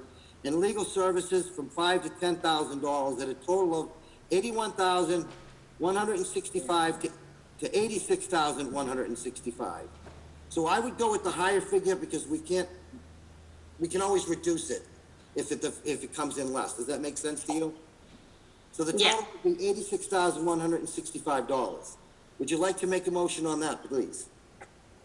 Yes, I would like to make a motion that we include that article, as you stated, Michael, with that figure on the warrant. Okay, may I get a second on that, please? I will second that. Okay. Any further discussion on this particular article that we're trying? Now, let me ask you, Michael, for that, let's just clarify, though, that the cost is going to be absorbed by the town rather than have it be a betterment. Correct. That's how you're proposing it. Yes, okay, thank you. You're welcome. I have a question to Mr. Barber. Let me just finish. Just let me finish, please. Any more discussion on the board on this? Not seeing any. Mr. Salter? Aye. Mrs. Anderson? Aye. Mrs. LeBrie? Aye. Mr. Ward? No. And the chair will vote aye on this also. Mr. Hickey, would you please put an article forward as stated this evening? Certainly will. Thank you. Thank you. Mr. Dewan? I'd just like to mention that it keeps being said that the town can't legally fix or repair the road. It's been said by Mr. Barbaro, it's been said by Mr. Hickey, and I almost think that Mrs. Audrey said that today too.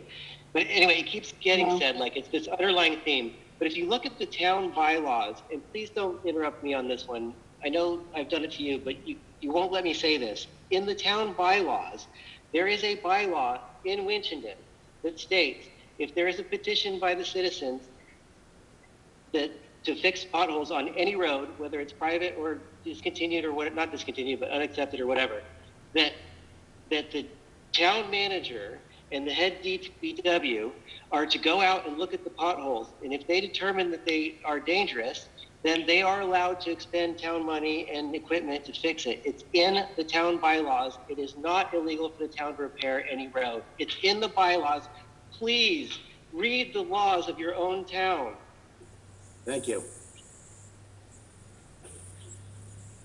Okay, Question? who's this, please? This is Frank Fowler, 435 Mellon Road. It seems like we're putting the cart in front of the horse, voting to repair the road, and then maybe next year we'll accept the road. Why not just accept the road first and then do proper repairs after? Because excuse me, so the road has to be brought up to certain standards so it can be accepted by the town. Okay. Otherwise, it won't be recommended to be accepted. So this is the procedure to follow to get it done. Okay, thank you for the clarification. You're welcome. Okay, moving on to the next piece of business this evening is the, I gotta turn my light on, so excuse me for 1 second while I turn my light on. Thank you. All right. Discussion of the wastewater contract between Veolia North America and the town of Winchendon. You received in your packet a discussion about Veolia America, and I think, Barbara, you want to take the lead on this? This is your issue. Barbara? Sure. I became very concerned when we were first approached with the report from Wright Pierce. That's basically going to more than double the water and sewer uses bills over the next 4 years. And I'm not sure if everybody had an opportunity to look at the PowerPoint that I presented. But the reasons that we chose to outsource upon Mr. Hickey and Mr. Gallant's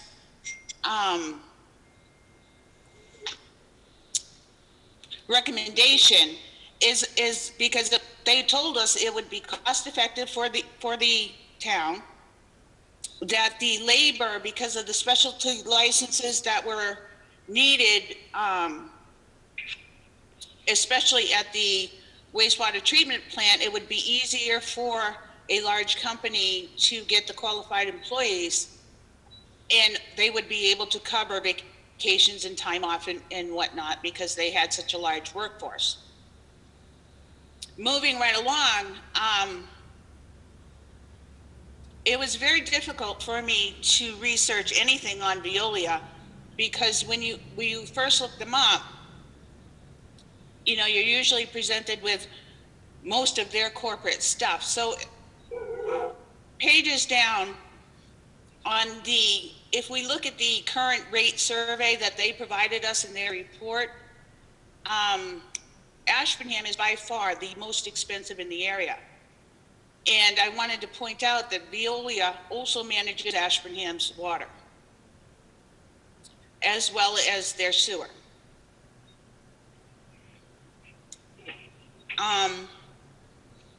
Going back to being cost effective, our rates for water will go up over 5%, and our sewer rates will go up over 13%. Is that correct? About 13%. Yeah. every year for the next 4 years. So that over time, you're looking at about a 60 to 80% increase for both. Is that correct? Hold on a second, Mr. Town Manager. Mr. Hickey. Thank you. So they're looking at about a 6% increase in water annually. So I don't think that'd be 24%, right? Not double. So I don't know that your calculation for water is accurate. With regards to sewer, they're looking at increases of about 14 and some change a year for those same 4 years. So it'd be about 56% over 4 years. So if you're a water and a sewer user, then that's 20%, right? 14 and 6 is 20. Okay, sure. Thank you. Yep. Thank you for clarifying that. I have basic math. I got that. Good. All right, questions or clarification, if I may? Ms. LeBray. Thank you. All right, sorry, Mrs. Anderson. We're on 8.2, correct, which is the contract discussion. 8.3 is the water and wastewater rate study recommendation discussion. Just want to clarify which one we're actually talking about at this moment. Are we talking about the contract, or are we talking about the rate study? The rate study. Rate study. Okay, so we jumped to 8.3. I'm sorry, yeah, we jumped to 8.3, sorry. Okay, all right, thank you. Okay, thanks. Upon further research, there's an article in the public interest that I was able to look up, and in Rockland, Mass, there was a Veolia employee and a town official who was pled guilty to stealing $166,000. Obviously, some very deceiving. The U.S. District Court said they acted unfairly and deceptively to win the contract, which is unnerving to me. In Lynn, Mass, the city ended their overflow plant contract with Veolia because the company failed to stay adequately bonded for the project. After a 6-year legal battle, the company agreed to pay the city $7.25 million. Mr. Chair, it seems like we've kind of jumped back now to the contract. And no. Well, these are all issues with Veolia. So it's when we are looking at the rate increase, you have to look at the company that's recommending that rate increase. If you go back to when we were first approached, I asked who paid for that study, who wanted that study. Mr. Hickey told me that Veolia wanted the study, and so they paid half and then the town paid half, but it was done at their recommendation. So that's very important to know, in my opinion. If I may, yeah, you're absolutely right, Barbara, I know, but I was looking at the contract, and section 11 under the scope of services of the original contract was that they would put together a 5-year capital improvement plan, and they actually did that in November 30th of 2019, when that was presented to the town. So personally, I'm not sure why Wright Pierce got involved, so that was the question that I had, but this was actually part of the contract. This was contractual for them to do, to look at what we would need to do, a 5-year plan, like we're doing the 5-year capital plan. But the rate increase was not contractual. That's correct. Yep. So, if I might, Barbara, a couple of things. Wright Pierce is an independent company that was contracted by Veolia to look at the rates that we currently have and to project out where we might be. So I'm going to bring it back a few years ago, that before we became on the board, the Board of Selectmen did not do any rate increases for a very long time, and then had to get hit with the big, a couple of them over a couple of years. At that time, they had recommended a % increase every year going forward. Now, we have not done that. We have not done a lot of water increases. What we have been doing, and Mr. Hickey's computer froze, just so you know, there he is. that inflation costs factor into everything. There is the cost of inflation. We have been using our retained earnings at both the wastewater treatment plant and the water treatment plant to try to keep the rates low. So what that's done now, so everybody understands, is by robbing that little piggy bank, we're going, at this point, those two funds will be insolvent, which means that the state will come in and make the town pay out of its free cash any deficits in those accounts, even though they're enterprise accounts. So, you know, the point being is we need to do something about the water rates. They laid out the scenarios of when both plants will be insolvent and how they can address them, and they gave us 3 options. Right, Pierce gave us to address it, which is the discussion. I have read all the stuff that you presented about Veolia, a worldwide company that has multiple contracts all around the world. And I'm not saying they're a perfect company, okay? But our contract runs till June 30th, 2022. And they have done nothing to this point that gives us an escape clause to get out of this contract.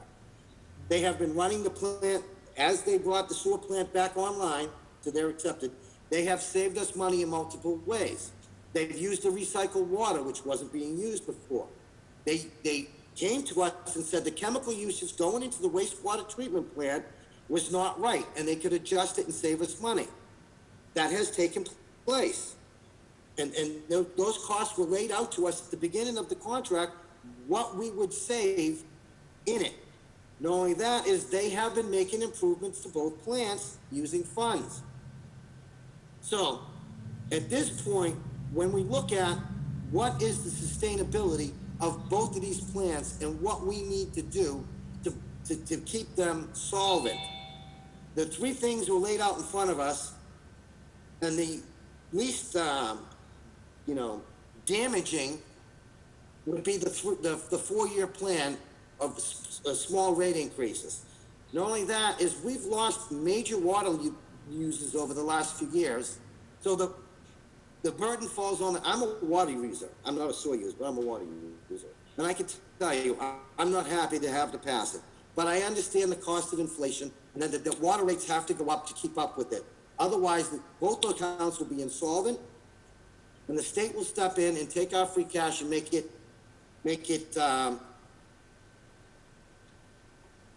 whole out of our free cash, which is all the residents of the town will be paying for something that they shouldn't be paying for, because both of those accounts are enterprise accounts. Am I phrasing this correctly, Mr. Town Manager? You are? I don't think so. Well, again, that's your opinion. You know, Wright Pierce is an independent company. They're looking at projections long term for the water and sewer department. When it comes to, I guess, you know, I agree to disagree with you on whether they hired them or not. I have a question. 18% increase year over year for 4 years. That seems like an awful lot for the town, the citizens of Winchendon, to pay for water and sewer. I would say that's quite high of an increase each year. We couldn't do better than that? If we want to keep them solvent, this is what we need to do to bring them back online. So the water rate increase is 6.82%. And we have more water users than sewer users. And unfortunately, because of that, the sewer use has to go up 14.28%. None of us are happy that this happens. But going forward, after this has been corrected, there has to be a standardized look every year at rates, because inflation will drive up costs. Cost of product will drive up costs. The labor costs have been pretty well fixed in our contract for both of these facilities. Excuse me, I have a question. Yes, sir. My name is David Watkins. Hi, David. Hi. And okay, so what you're discussing is the use of the water and sewer. You said some people just use water, some people use both. So I was wondering who's going to be paying for this across the board, because I know when I went to school, it was water and sewer at a school. And there's also, I'm assuming, water and sewer at all municipal buildings. So the way I see this is the tax rates are going to go up to cover this. Am I correct about this, Mr. Barbaro? The tax rates will not go up to cover this.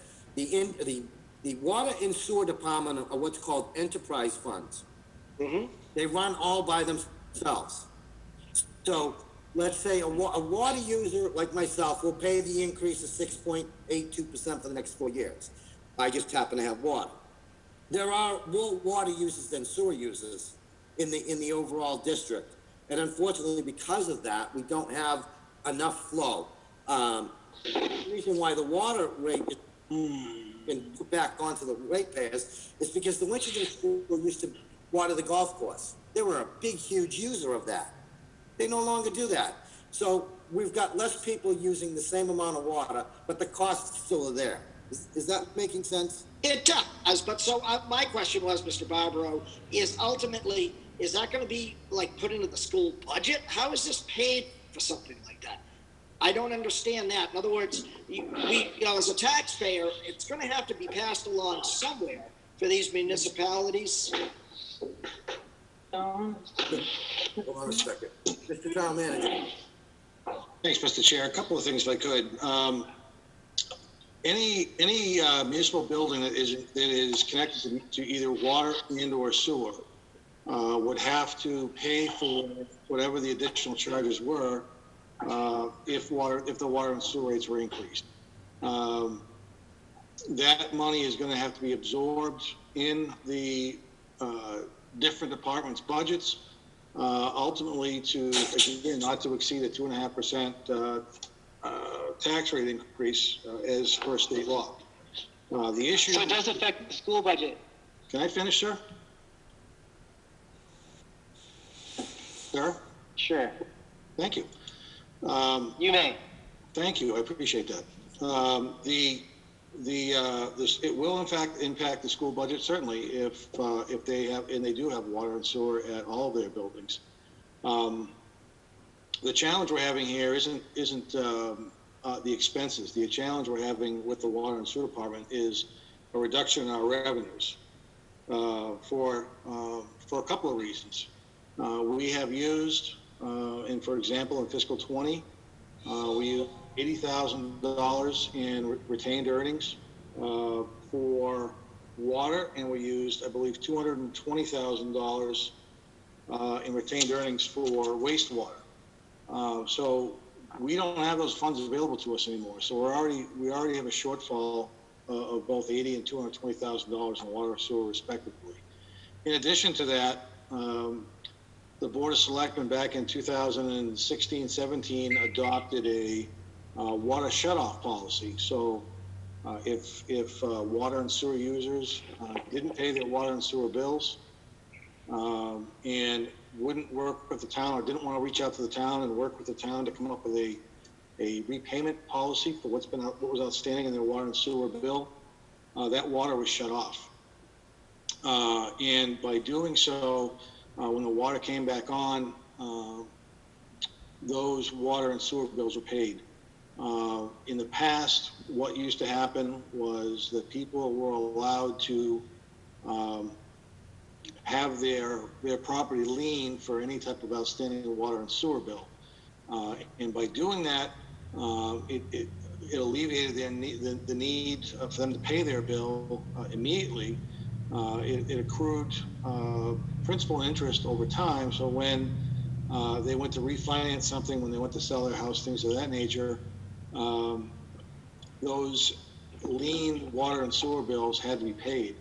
So what we found in 2016-17 was we had a significant amount of water and sewer revenues coming from liened water and sewer bills. Since that time, that surge in revenue has dried up because most everybody who had been liening their property for their water and sewer bills have either had to pay it off for whatever reason, whether it be the sale of their house, refinancing, things of that nature. So those funds aren't coming in anymore either. So Veolia is a for-profit company.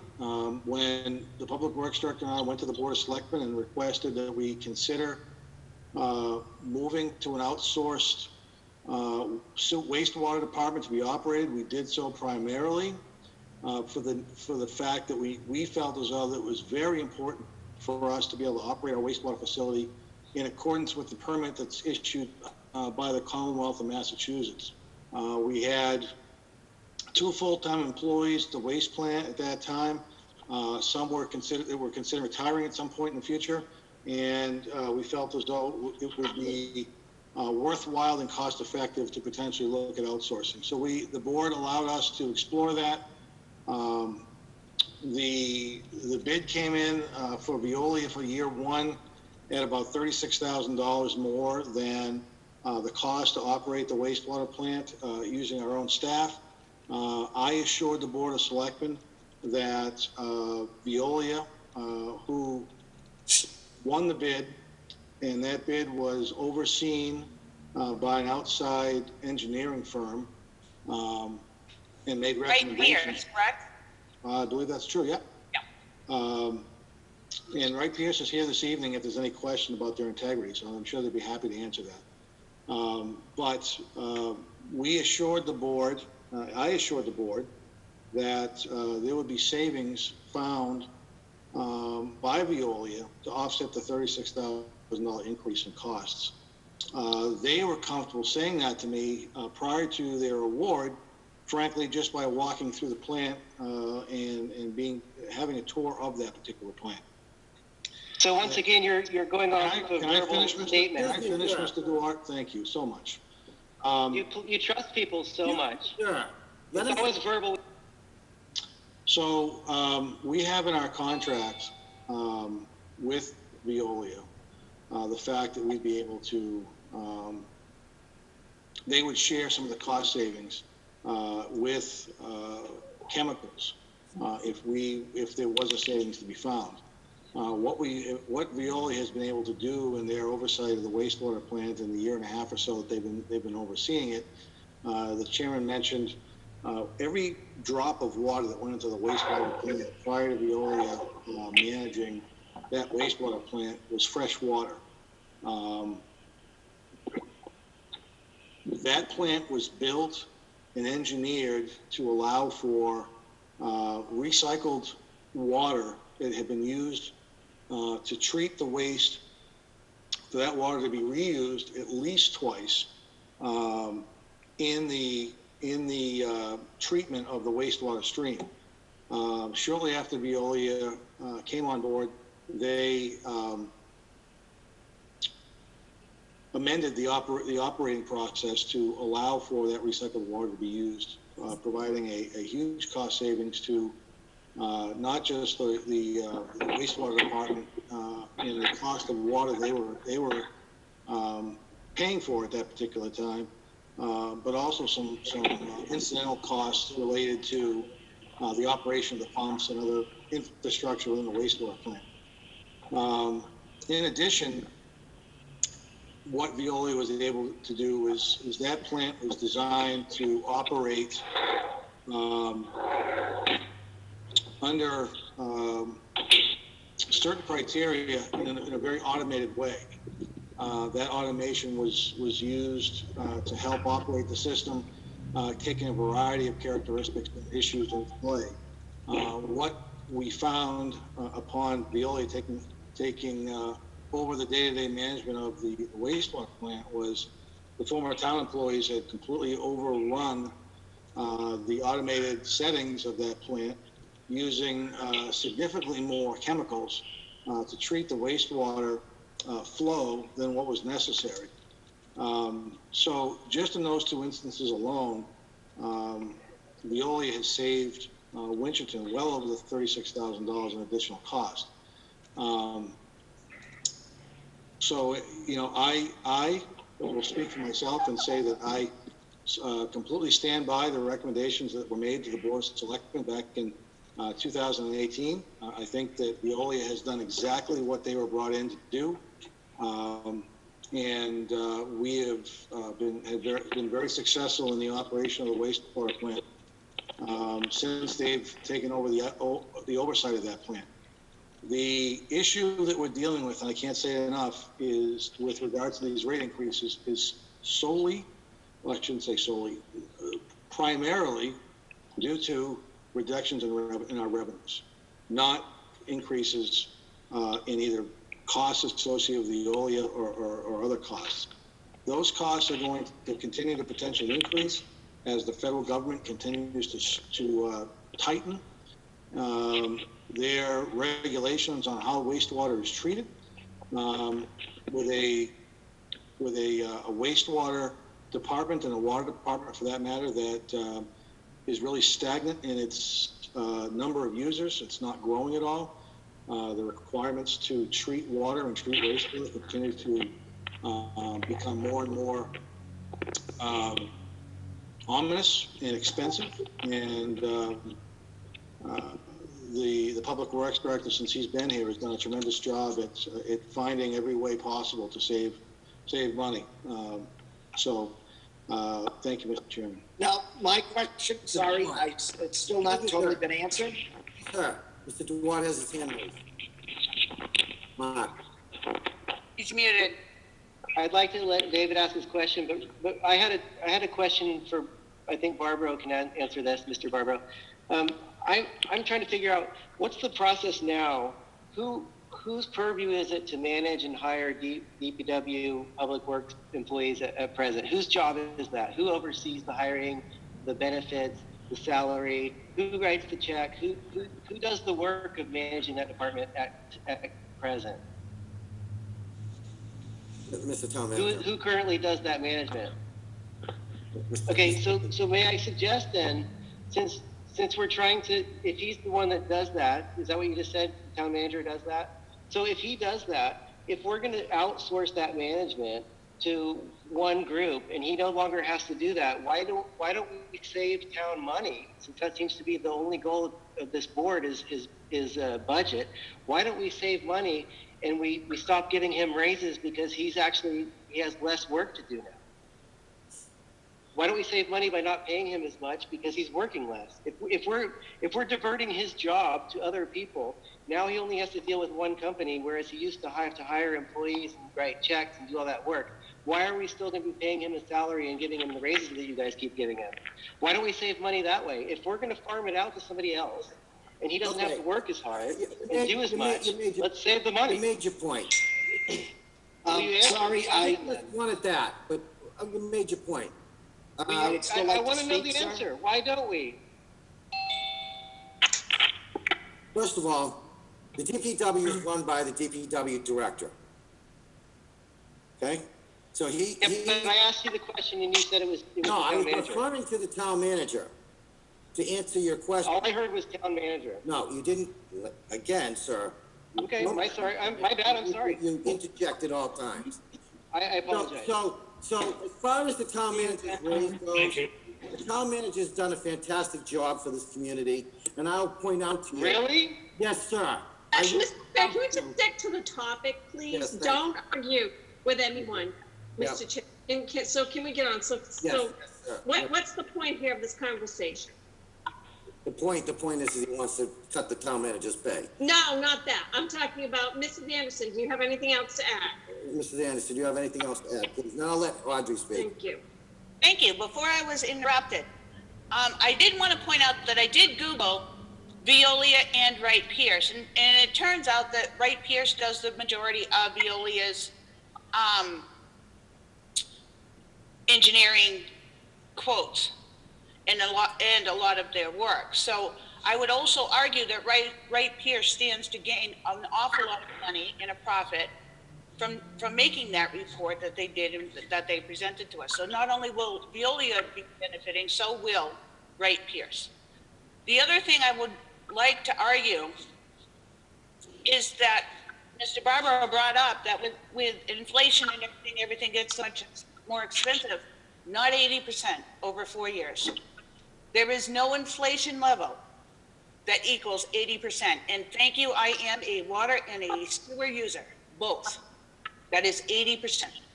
Thank you. There are thousands like me, and they are not happy. Again, Barbara, I'm not gonna argue the point with you about rate users. Audrey? Thank you, Mr. Chair. Two questions. Number one, the five-year capital plan, gives us detailed information about the state of the plant. How old the equipment is, projected, when we need to start looking at doing replacements and such like that. My first question is the projected or rate increases on the water and sewer. Do those take into account any repairs or the upkeep of the physical plant itself? Mr. Town Manager. Thank you. Yes, they do. We shared with Wright Pierce all of our financial information, including the 5-year financial plan, to make sure that they took into consideration any type of capital needs that either plant would need or either fund would need over the next several years. So just to make sure I'm clear on this, the projected increases, it's not just to get the water into town, it's to maintain, like I know we went through and we replaced a lot of the fire hydrants that weren't working, investment in the infrastructure of and so that is included in these rates. Yes, ma'am. Thank you. And my other point, it's an observation. I am not on water or sewer. I live too far out of town.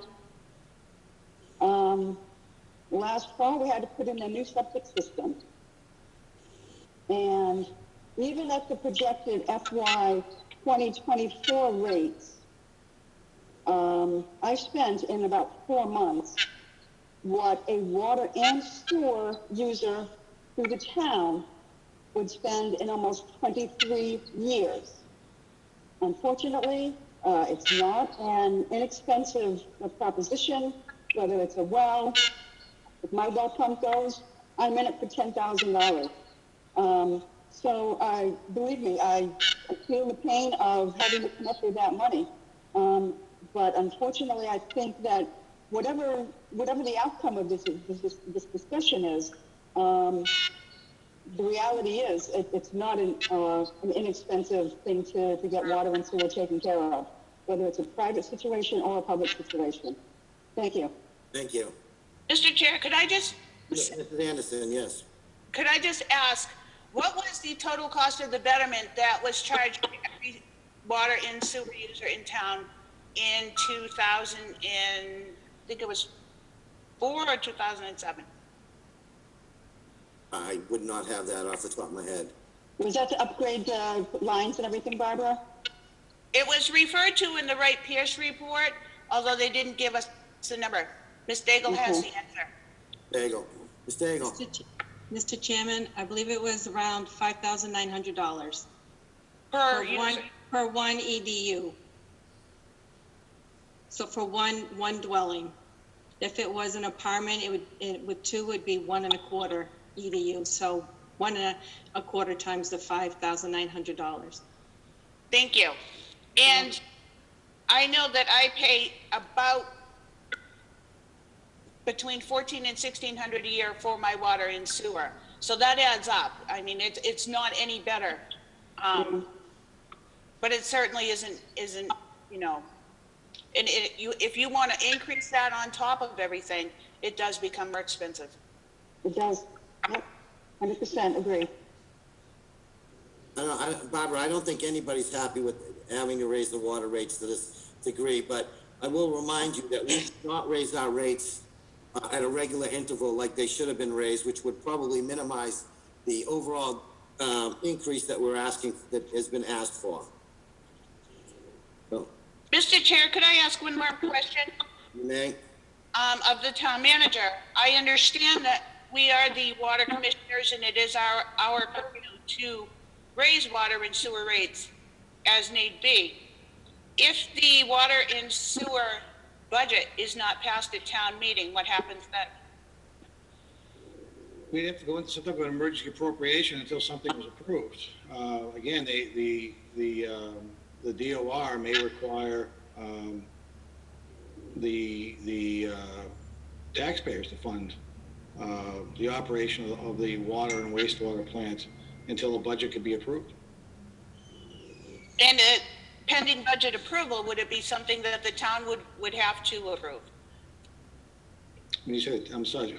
Like something less than a 20% increase per year? So, as I think has been discussed already this evening, briefly anyways, the Department of Revenue is going to look at the performance of our wastewater and water department in fiscal 2020. They're going to see that a significant amount of retained earnings were used, and that there aren't retained earnings in the future to provide the same level of support that's been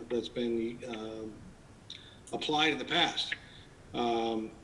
So they're going to require the town, or ask the town, to place an article on town meeting warrant to have the general funds, the operating budget, fund whatever the shortfall is out of some general fund source, which could be anything from being absorbed in the tax rate to using free cash or things of that nature.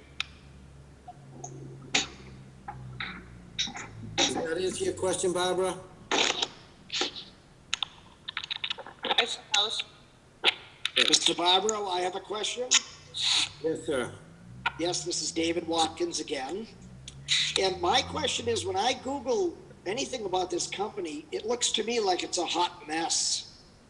There's legal activity all over the place. They've got lawsuits against them pending.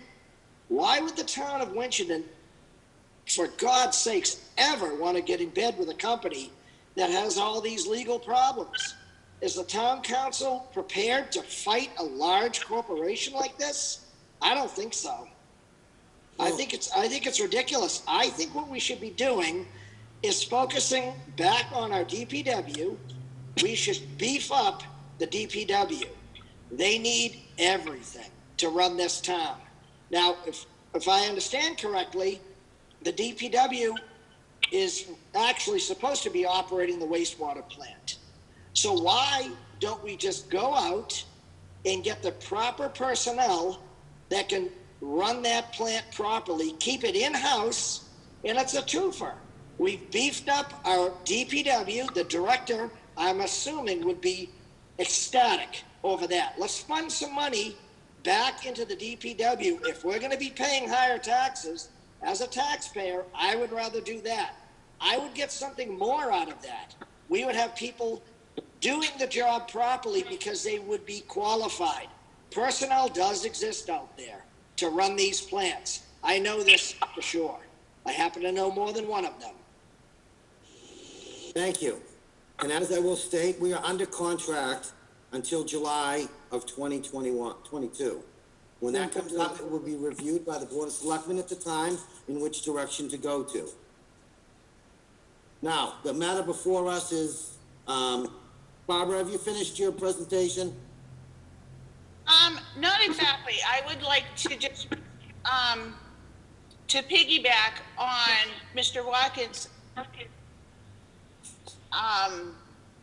comments, is to remind people that Veolia is in litigation right now in Flint, Michigan. That is not what I'm looking for in Winchendon. They have a long record. They have lost several lawsuits that I could find online where they have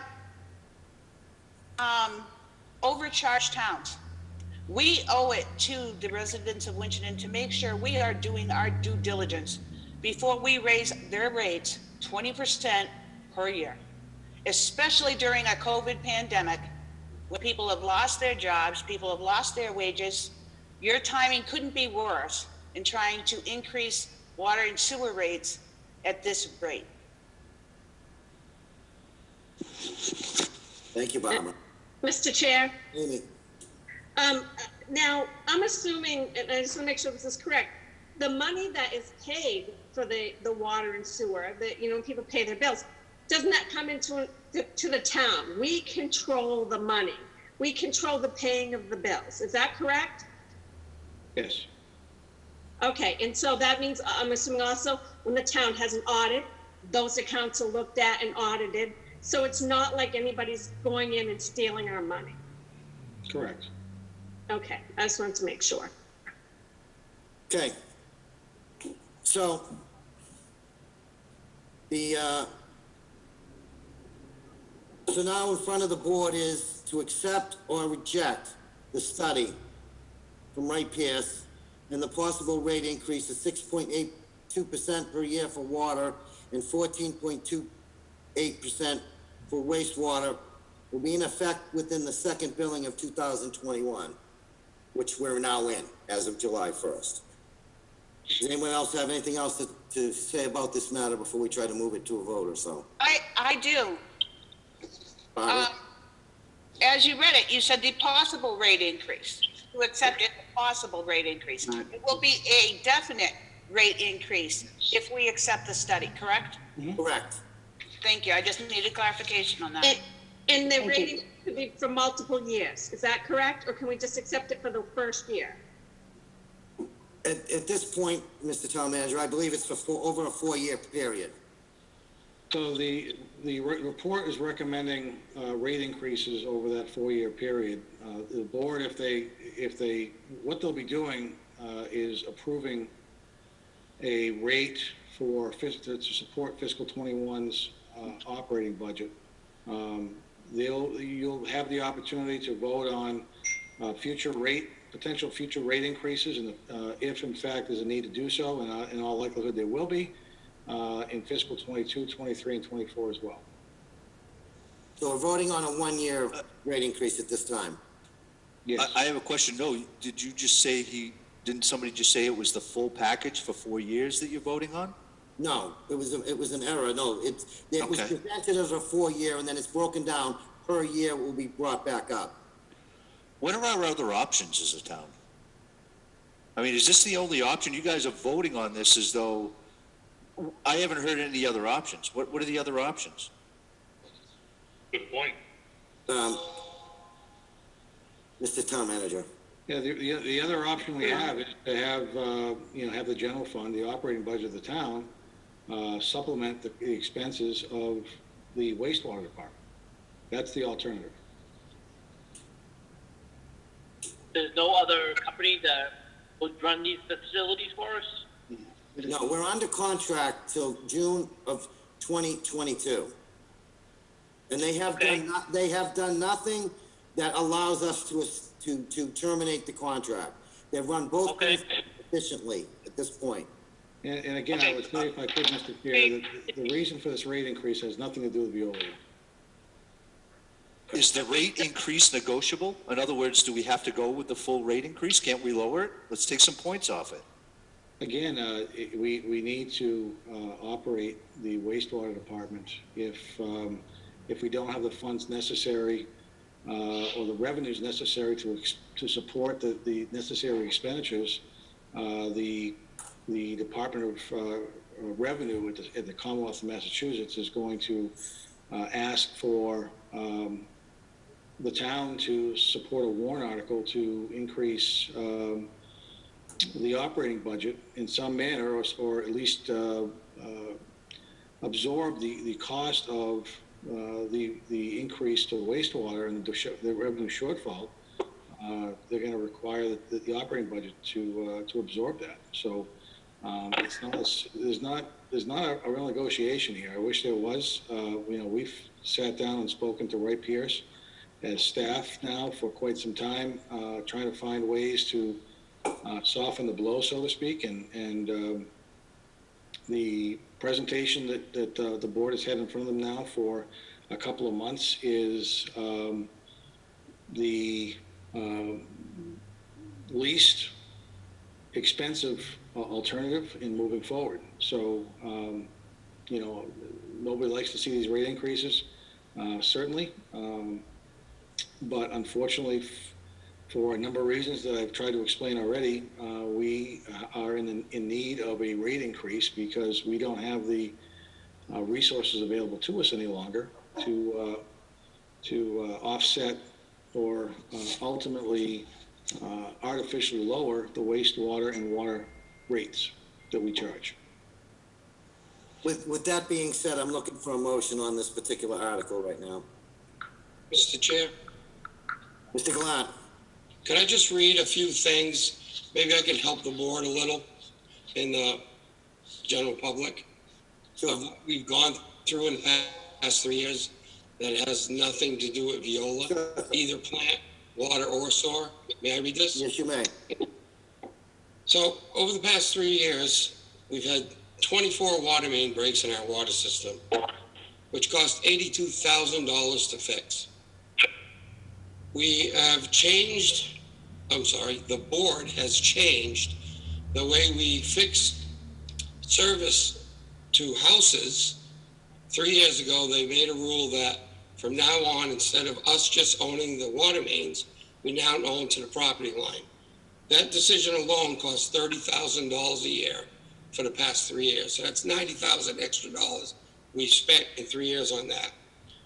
We've spent $230,000 in water meter replacements in the past 3 years because our water meters are now 10 years old. Their lifetime is 10 years old. We've already been replacing them. We've spent $170,000 on fire hydrant replacement because they were failed. Every time we flush the system, which is twice a year, we find more failed ones. I have 12 more to fix right now. So I'm looking for another, $60,000 this year. They're just worn out. They're gone. We have mixing valves in the water tanks that DP mandated me to, whatever you want to call it, that I fixed. I had to rebuild the tanks because I had to hire scuba divers to go in the tanks. They went in, they found $180,000 worth of damage. I had to spend that. There was a tank sitting there up on Hospital Hill Road, 1984, which was not being used, was unsafe. I had to take it down. With the engineering cost to develop the plan, put it out to bid, that was $25,000. We had to buy an emergency response truck for water breaks. Our truck was a 1986 with almost 300,000 miles on it. It was done. This is what we're looking forward to. I keep hearing Viola, and I'm not criticizing, but Viola and this tax rate, the town controls the money to this new tax rate if we get it. They don't control anything. That's our department. But this is what I got to look forward to.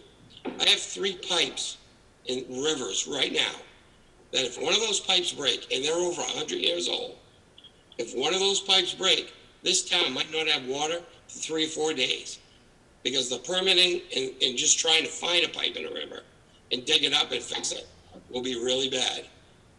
We have a water line that runs through the woods from Ashburnham to Winchendon. It's about 60 or 70 years old. There's 60 or 70-year-old trees growing on top of it.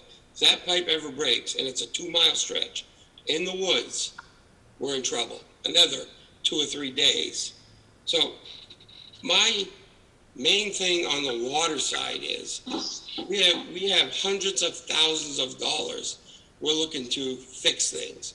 My job is to bring it to the board, fix it if the money's available. That's my sole job. I'm here to protect the town. Protecting the town that has many problems costs a lot of money. Now, can I ask you a question? You've not been recognized, sir. Please wait. Can I just finish my speech and then I'll answer your question? Sure. So we also have a new I&I demand on us from EPA and DEP, which means we have to separate our sewer pipes from our drain pipes, and we have some that are together. So we've been working on that. I spent $80,000 of contingency money from the sewer department just last year and this year to try to work on that because we're mandated to fix this. We've been being told by DEP since 2008 to do something. I'm not going to let it slide no more. We're doing something. Besides that, we have, and this has nothing to do with, again, Viola. We have 2 pump stations that I've had to put new motors in since 3-4 years. Plus, there was never spares. I bought spares. They're $10,000 motors. But if for some reason we failed 2 pumps, we would have no way to pump huge sections of town from septic down to the stations, down to the waste treatment plant. So my main focus is not what Ashburnham's water plant does and what the waste treatment plant does. If we get a water rate, I will look and see what those plants need at the time. They're not going to have carte blanche and say, well, I'm going to put 500,000 in the treatment plant. That ain't going to happen. It never did, and it never will. I left that plant when I went from me running it completely with 3 employees from the town. I put in new motors. I put in new infiltration valves. I put in all kinds of stuff. That plant, when I turned it over to Viola, was in pretty good shape. So I've had this discussion with the town manager. We need the money and the infrastructure in the streets. So whatever Viola wants, they can ask, they can prove it to me, and they might get some of it. But there's no way they're just going to have carte blanche to any of this. This is all controlled by Keith Hickey, myself, and the board. And believe me, I'm cheap. Thank you, Mr. Klein. Thank you very much. So, Mark, you got a question? Mark, you know, Yeah, I've talked to you a bit, and I know, and I believe that you live and breathe this stuff, and you go to bed thinking about it at night. So you're the perfect person to ask. You're talking about the money that needs to be put into these systems, like $130,000 here and there, and all the different valves and motors and everything, and filtration stuff. So I'm a little naive about this. If Viola can come in and make a profit off of this stuff, does that alleviate all of our expenses? And if not, why are we letting them make a profit when we're having to pay to do that? And if they're investing in this equipment, why are they investing in our equipment if we can just fire them when they do a bad job? Like what do they have to gain? Like why can they do it more efficiently than you can? When you live and breathe this stuff and you're very familiar with our actual location, what's the difference? The difference is they have, a whole huge company behind them. So say, I'm going to give you the example of what scared the heck out of me and why this started. I had 2 guys that had 20-something years that worked at the plant. At any day, they could come up to me and say, I'm retiring, right? And it did happen. And when it did happen, to replace those guys on a temporary basis from a company, I had to pay $180 an hour to keep our DEP license. That's what scared the heck out of me. So if one of those guys broke their leg, or another guy just decided he wanted to quit, and your license is not covered, between the DPW, the DEP and EPA fines, and what I have to pay to get a company in there temporarily, it outweighs everything. So you're talking about basic management issues that they're going to face as well. I'm talking about basic personnel issues. Right, they're going to face that as well. If they can break a leg too. no. Well, you can hire from 1,000 people across the country just as easily as they can. You're not letting the man respond. We're having a conversation. No, you're not letting him respond, and it's been... He did respond, I heard him. It's been touted to you, if you don't listen, multiple times, that Viola has a huge man pool of people that would step in. Are you telling me? Excuse me, please. Every time someone's out, Viola is obligated to replace them. That is what they're doing. So if we have people out, if they have people out, they can backfill that position where we could not. Mr. Our town manager is obligated to hire somebody as well when we need somebody. That's Yeah, his job. Mr. Duarte, please. And are you telling me that Viola Mr. owns Duarte, all the please. employees in the United States? Mr. There's Duarte. nobody except for Viola employees available? They're the only people that can hire somebody in the whole world? Mr. Is that what you're saying? That they're not available? There's no employee available anywhere except for Excuse me, Viola. sir. I'm getting tired of talking to you about the same thing over and over Well, you again. keep saying ridiculous shit. Thank you. You're done. And I'm sorry for my language. Please mute him from this point on, Mr. Town Manager, and then you may respond. Thank you. The challenge that we've had, and the concern that both Al and I had shared with the Board of Selectmen a year and a half or so when we discussed looking to potentially outsource, is there is a very, very, very narrow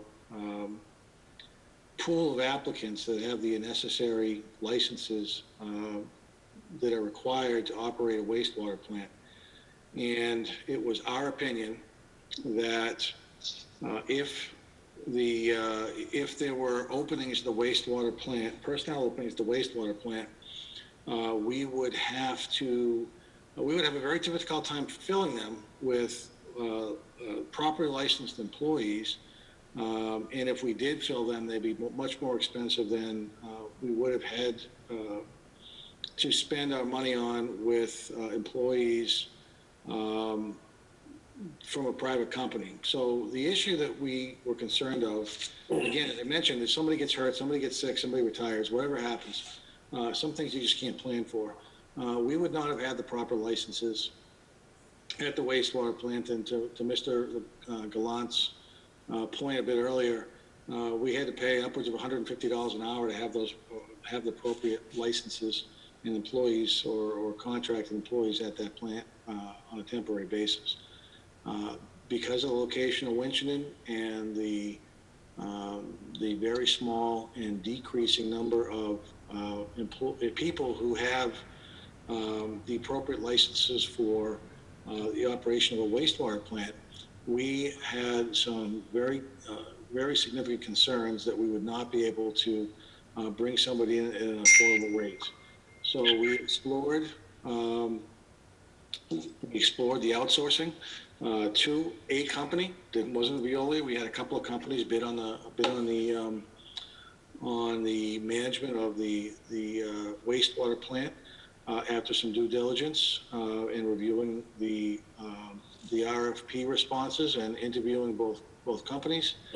The recommendation that Al and I had was with Veolia. As I mentioned earlier, we have complete confidence in what Veolia has done for the town of Winchendon. They've come in here and provided the stability that we hoped that they would provide. If they have an employee who is unable to come to work one day or more for whatever reason, it's their responsibility to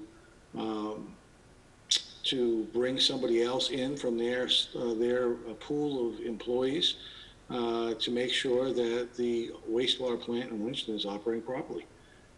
We, as a town, didn't have that ability or flexibility to be able to do those types of things. This wasn't a cost-saving measure. If anything, it was a cost-neutral measure. We shared that with the Board of Selectmen. As I mentioned earlier, there was about a $35,000, $36,000 increase in cost that we felt confident that Veolia would be able to reduce in their operations, and they've done that.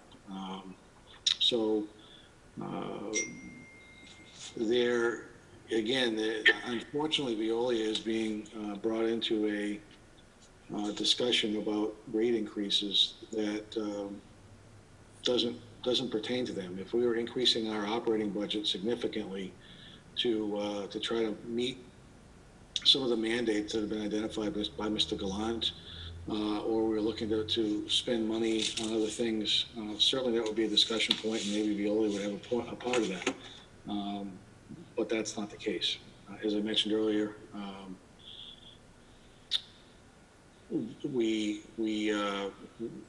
feel as though Veolia is the right, outsourcing this plant is the right way to go, whether it be Veolia or somebody else. We thought Veolia was the best candidate for the two organizations that responded to the RFQ, as I mentioned, and they've been operating the plant very, very well for the past 18 months. Thank you, Mr. Town Manager. We've beaten this to death. So let's move forward. I'm looking for a motion on this. Mr. Chair, Mr. Ward. no one wants to do this, but I move to accept the study. The rate increase is 6.82% per year for water and 14.28% per year for wastewater will be effective with the second billing of fiscal year 21. Can I get a second on that, please? Could we clarify that that rate increase is for 1 year? Yes. Mr. Ward, would you make that for the fiscal year of 2021 only? With the second billing of fiscal year 21 for fiscal year 21 only. Can I get a second on that, please? I'll second Mr. Ward's sentiment. I really don't want to, but I will second it. Okay, thank you. I'm going to make a roll call vote. Mrs. Anderson? Absolutely not. Mr. Salter? Aye. Mrs. LaBrie? Aye. Mr. Ward? Aye. And the chair votes aye. Thank you. Okay. Next up is include a warrant article for the repair of senior center on the annual town meeting. Mr. Town Manager. Thank you, Mr. Chair. I think the board's aware the warrant closes at 10 o'clock on Wednesday.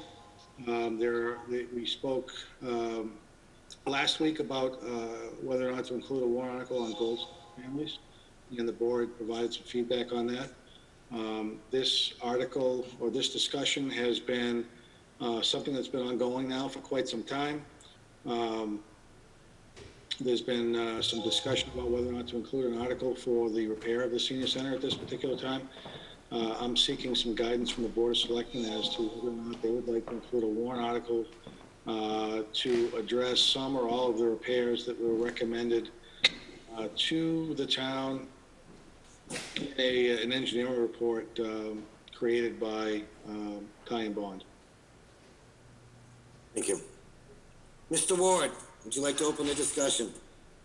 Yes, I've heard talk, people say, well, we can't afford this, and the board should not have this as a warrant article because the word is we can't afford it.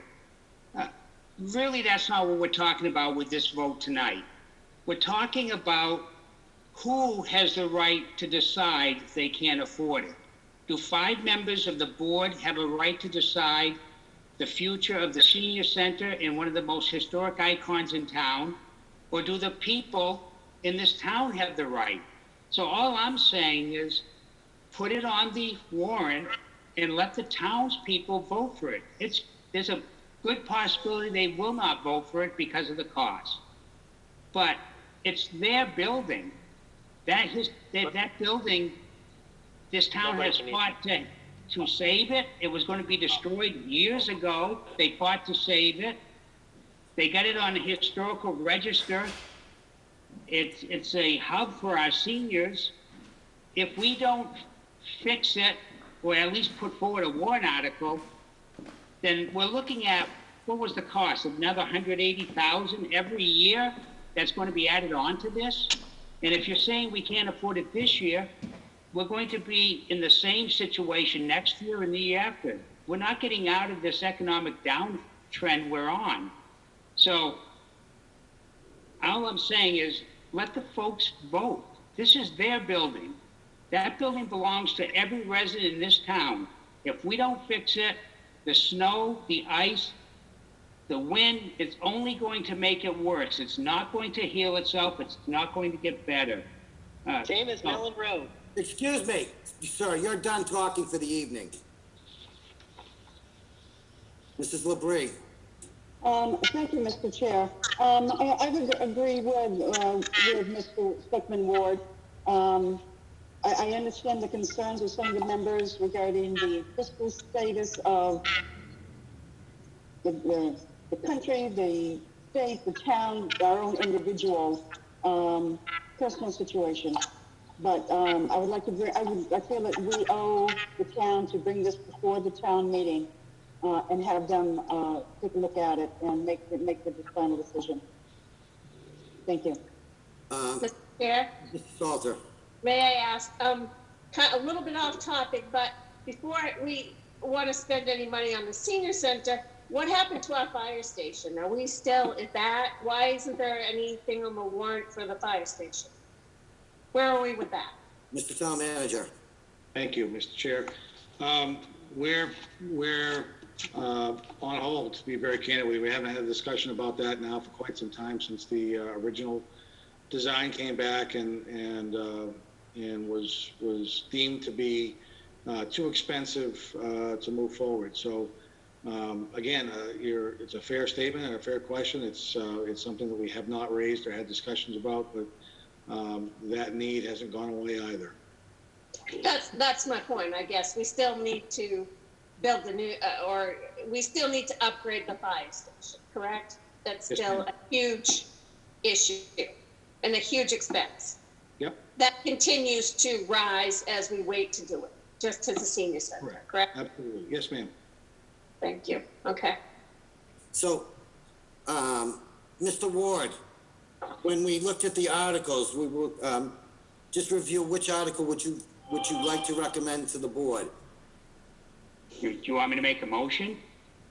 If you want to make the motion of the, but you need the figure for the warrant article. Do you have that handy, sir? Mr. Barbaro, this is Tina Santos. Can I make a comment about Mr. Ward making a motion? To my understanding, his wife is on the board of the senior center. So to my understanding, this would be a conflict of interest, and I don't believe he should be in. I think he needs to recluse himself. Mr. Chair. Mr. Ward, I can address this. I feel that he needs to recluse himself. Thank you. Okay, Mr. Santos, I hear what you're saying, but members of that center do not collect any financial gain. So being on that board has nothing to do with him collecting any money or them profiting from it. So it is within Mr. Ward's right to make the motion. Mr. Ward, please continue. Mr. Chair, first, let me just point out, my wife and I are not on the senior center board. These are friends of senior center. Their only mission is to raise funds to help the seniors. That's all. And this has already gone through legal, so I'm going to end it there. Okay, Mr. Ward, you may continue with your... Okay. I move the Board of Selectmen include a warrant article on the 2020 annual town meeting warrant for the completion of phase 1 and 2 repairs according to the tie and bond study for the amount of $3.762 million. Okay, can I get a second on that? I will second. Thank you. Any further discussion on this? If not, I'll call a roll call vote. Barbara? Ms. Anderson? Nope. Mr. Salter? No. Mrs. Labrie? Aye. Mr. Ward? Aye. And the chair votes aye also, to bring it in front of the voters. Next up on the agenda this evening is the request to accept the layout of Central Street. Mr. Town Manager. Thank you, Mr. Chair. As the board's aware, when preparing for the potential or the planned upgrade to Central Street as part of the state project that's going to be happening next summer, it was found that the Central Street had not been recorded and accepted by the town of Winchendon. So what we're asking, the board accepted the layout about a month ago. It's been in front of the planning board. The planning board accepted the layout at their last meeting. It comes back to the Board of Selectmen at this point for your vote to determine whether or not you would like to include a warrant article on the warrant to requesting the voters of the community to support the layout of Central Street. Open it up to the board. Any comments? Mr. Chair? Ms. LeBrie? Yeah, this one's pretty self-explanatory. I will move that the Board of Selectmen approve the Central Street layout as presented this evening and request that the town manager draft a warrant article to be placed on the 2020 annual town meeting warrant. Excuse me, I have a question. Excuse me, sir. We're in the middle of a motion. Can I get a second on that? Second. Seconded. Yes, sir. You may speak now. Thank you very much. So I have a question on Central Street. So why was that never, ever approved over these years? How long has this been? Quite a while. It's been a long while. Sure So has. once again, the town has dropped the ball on approving a road. Am I correct about this? It's gone on way too long. So how's the town appropriating funds for this? From what I understand, the state is on the hook for a large percentage of this repair on Central Street. Am I correct on that? You are correct on that. Okay, but in order for this to move forward, it has to be pushed through the Board of Selectmen and the taxpayers in a very speedy manner. That's what it's looking like to me. It's looking like there was not a lot of thought put into this. I think you're just pushing it through to get it done so you can get that state money to do the repairs. When in turn, it was never properly accepted, I believe, and it's been years. But now that you want to do something on this road, all of a sudden it's come up. Can anybody explain that to me? Mr. Town Manager. Thanks. I can't. The layout was never accepted. I'm not sure why, Mr. Dort. I appreciate. Oh, well, you got the wrong guy. This is Mr. Watkins. No, I understand. I'm just watching. I'm watching your neighbor. I don't have a good answer for you. It was something that wasn't done. We're trying to correct that now. And if we would like to have the state fund several $1 million in improving Central Street, they require the town to have an accepted layout. So if we had several $1 million of state funding for Mellon Road, this would also be accepted immediately. Is that what you're saying? Because this was also has gone on for too many years, and the town dropped the ball on that one too. Okay, sir, we're not on Mellon Road. We're on Central Street now. I am on Mellon Road as we speak. I understand that, but we're sticking to the topic at hand. Which is Central I Street think right it's now. appalling that this is being pushed through without much thought. That's what I wanted to get on record. Okay. I think it's the same story all across town with so-called private roads, with all this stuff that was supposed to be taken care of for us, the citizens. It was not. Still isn't. Things are just we're being railroaded in town. I'm talking about the entire town. This needs to be looked That at. could be a comment. Okay, so there's a motion before the board to approve the layout of Central Street. It's a roll call vote. Mrs. Anderson, No, I can't do it.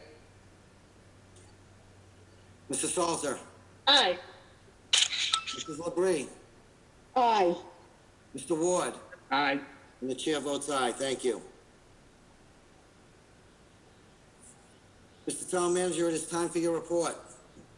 I don't have much to report this evening since we met last week. I just would like to let the board know that the vice chair and I met with the developers or the potential developers of the former White's Mill last Thursday. Sat through a lengthy presentation on what they would like to redevelop the mill to be. They are indicating it's very consistent with what was proposed in the past. They will be coming forward to the board at some point in the future, seeking some relief on their past due taxes, as well as potentially a tax increment financing district agreement. So I want to make the board aware of that. I think that the owners of that property were made aware at that meeting that because there has been very little done on that property since their ownership, they've got a bit of an uphill battle with potentially with the board and the taxpayers to receive any type of relief moving forward if they are interested in receiving some.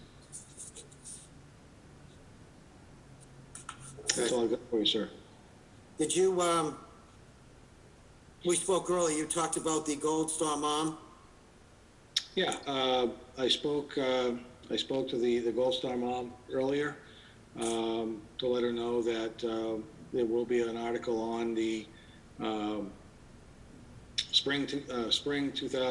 spring's warrant that the board apologized for having that not brought forward prior to this upcoming year, and that we hope that she would participate, come out and vote, and she seemed very appreciative of that. Thank you. Any questions for the town manager? Not seeing any at this time. I look for a motion to adjourn. Mr. Chair, if I may just verify, we have 2 upcoming meetings, August 24th and August 31st. Thank you. Correct. Mr. Chair, Mrs. Anderson. can I just ask, I've had a number of people asking me when town hall is going to open up, and I have forgotten to ask that question all night.